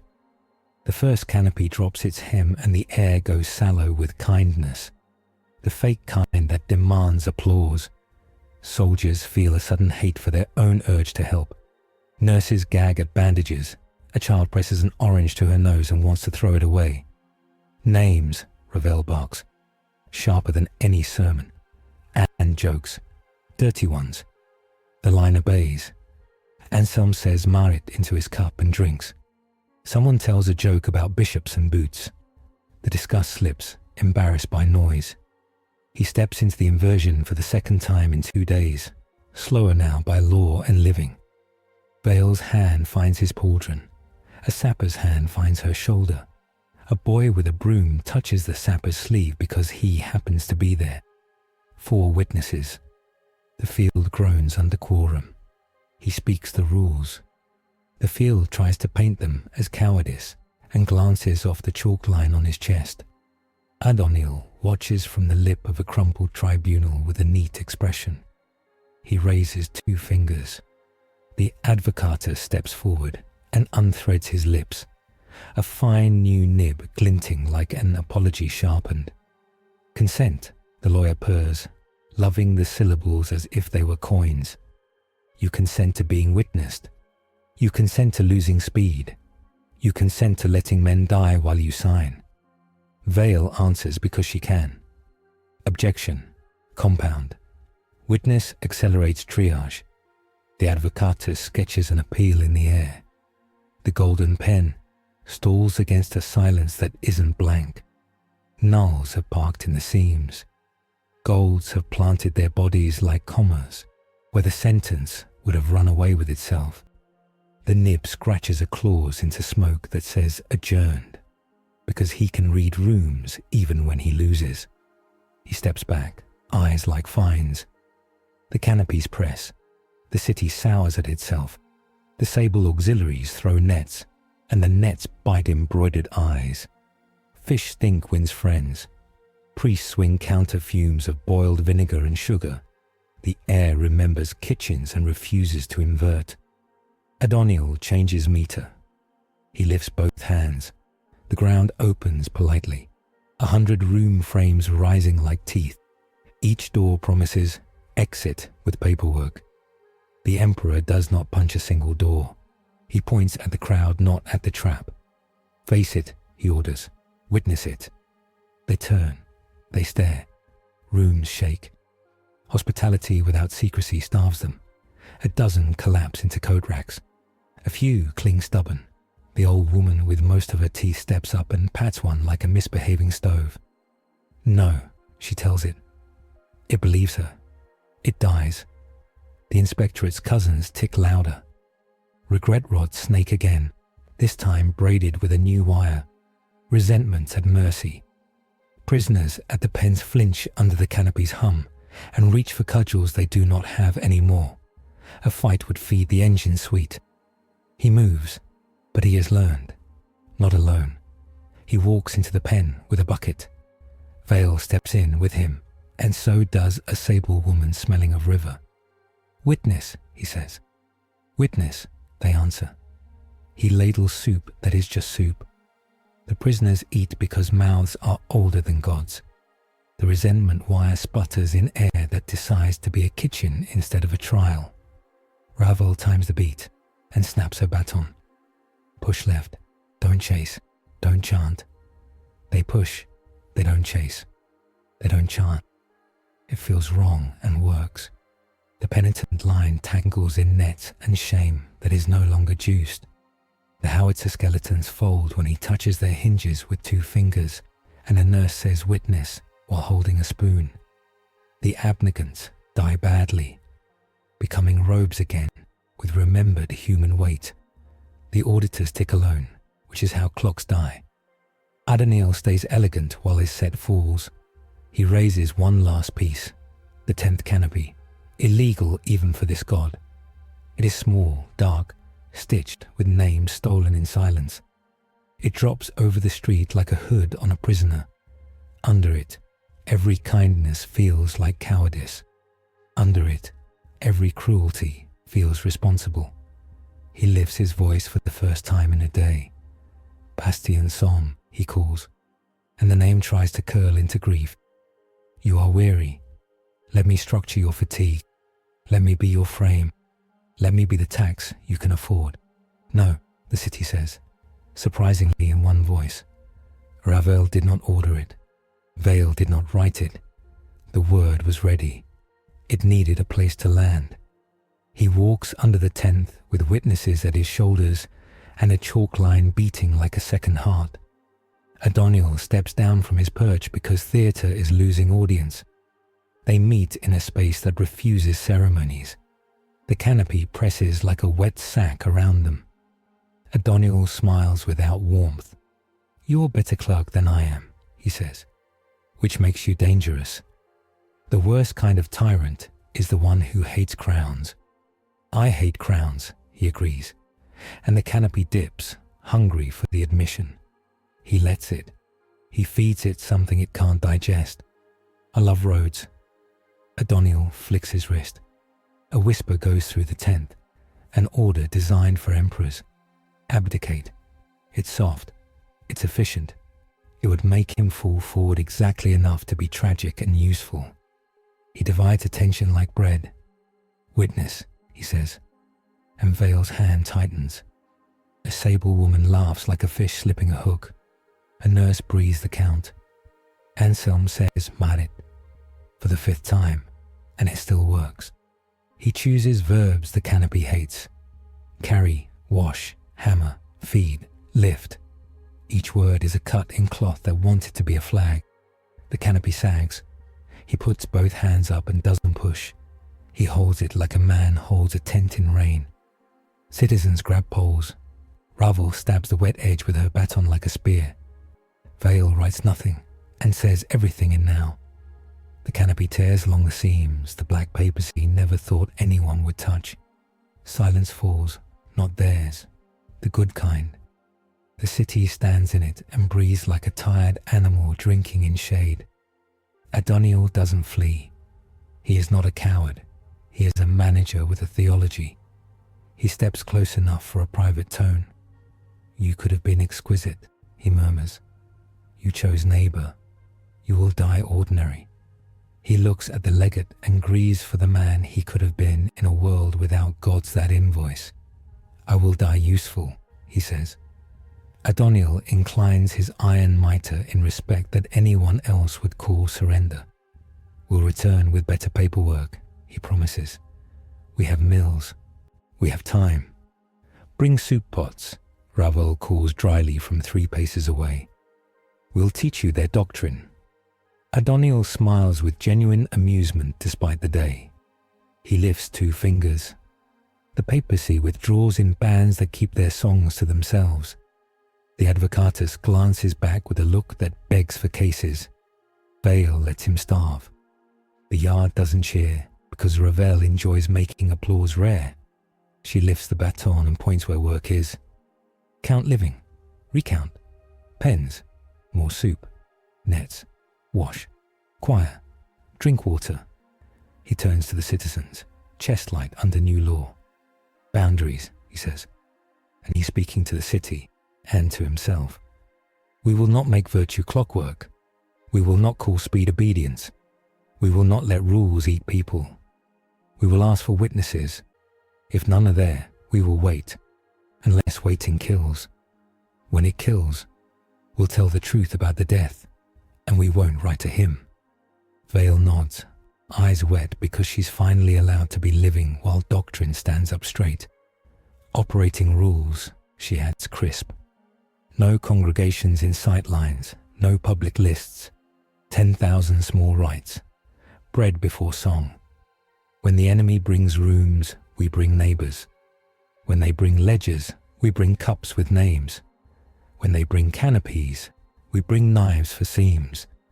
When they bring kindness that smells like control, we bring jokes. Ravel doesn't ask permission. She takes it. I accept the mandate, she says. I sign with days. He looks at the gold captain. The man taps his spear on stone. Accepted, he says. We will bring blanks when doctrine needs its teeth filed. We will leave when you can chew. The presence does not clap. It does not descend. It simply becomes easier to stand, which is the blessing cities need. The throne's ring dims to the pulse of ordinary time. Pigeons land on the cathedral stump and coo like real birds instead of metaphors. The papacy leaves its tents and engines and 100 angry ideas. The city keeps its names. The chalk line remains and grows darker where hands touch it as they pass, a vein in brick. He takes a breath. It does not cost as much. He feels lighter and more tied down. It's correct. He turns once, slow, so everyone who needs to can see the fused sigil on his chest. It is not for worship. It is a sign on a workshop door. This shop takes witnesses. This shop fixes what gods break. This shop makes roads. Back to work, he says. And the city answers, relieved to hear its true language again. They build a Carmelita too out of requisition forms, pipe and spite. The crew paints a fish on her flank because the auxiliaries said so, and a chalk line on the other because Anselm couldn't help himself. Nurses steal an hour to sleep. Vale steals an hour to write the doctrine as a recipe and burns a copy so no one tries to canonize it. Ravel steals 10 minutes to cry in a broom closet and leaves the floor cleaner.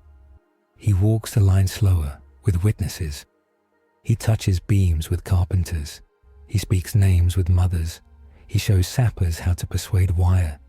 He stops finally because he is allowed to and eats soup from a tin cup that tastes like metal and clean. Outside Bastion Somme, other cities notice the weather. A fortress world 3 jumps away hears rumors of a man who refused crowns and became a foreman. A pilgrim fleet debates whether to turn from shrines to workshops. A bell guild files an angry complaint that bells are being rung without them. The complaint is misplaced and returns stamped neighbor. The black papacy debriefs. In a room without doors, Adoniel removes his mitre and places it on a table you can't see. The advocatus sits with his mouth sewn shut and thinks about nibs without reaching for one. Above them, something old grinds its teeth, unhappy that a city chose chores over cult. They will adapt. They will open new rooms shaped like schedules. They will write ledgers with softer ink. They will find kindness to weaponize better. They will be back. In a door that exists only in options, the hushed regent leans like a valet who has learned patience. When you are tired of witnesses, he murmurs to the air, "Call me." He will stand at the edge of every quiet room until banished again by workers and soup. The kindly tariff recalculates and writes a proposal for a temporary grief bond issue. A cat sits on the paper. The cat washes its foot. The numbers smear. The tariff sighs and goes to find a ledger that doesn't smell like river. Citizens write their own codex notes in chalk, where posters used to stick. Anselm scratches on the wall by the chalk vein. Names make fences the enemy can't climb. A child adds a fish with too many fins. No one writes hymns. They write lists: beans, wire, socks, honey, nails. He stands one night under the broken spire, not asking for signs. The old woman with most of her teeth stands beside him without asking permission. "You did good," she says, and spits to one side because compliments taste better with grit. "Don't get fancy."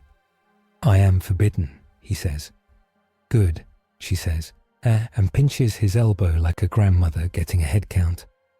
The ring in the throne beats slow, counting days instead of deaths.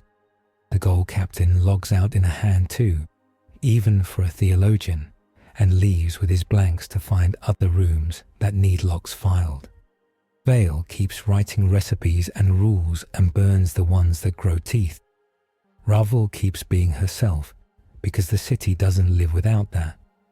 The sable auxiliaries catch a mimetic banner and make a tablecloth. At the edge of the war, the larger one, the one that never ends, a distant augur picks up a new sigil cruising the corridors between histories. An eagle with lowered wings, hinged over a broken spire and a rail, chalk vein bright. It isn't a god sign, it's a road sign. Captains who have learned the difference point their ships that way when their cities begin to smell like rooms. A boy in Bastien Somme grows into a sergeant who thinks before he salutes. Years later, he takes a recruit to the chalk line on the wall. Why do we draw it? The recruit asks, bored and reverent in equal measure. So we remember where we stand, the sergeant says. He doesn't mention the emperor's name. He doesn't have to. The symbol carries the weight. The work carries the rest. The breach he cut at the beginning remains, narrowed now to a seam a man can't find unless he brings witnesses. It throbs when gods look and fall still when kitchens are loud. He knows he can step back through and never will while this city needs a foreman. He walks, slower, brighter in the right places, dimmer in the others, new law in his bones. He will be judged again, and he will bring receipts, pens that fed enemies without paying gods, canopies turned to rags, a ledger burned to warm cold hands, rooms that died under stairs, a city that learned to love boredom as a weapon. The last image is large because it needs to be, and simple because anything else would be a lie. The fused sigil hangs, not in the sky, on a wall above a workshop door. Beneath it, the chalk line is dark with many hands. A boy drags a broom past, stops, and touches it with 2 fingers. He says a name into his cup, drinks, and grins because it tastes like water and not doctrine.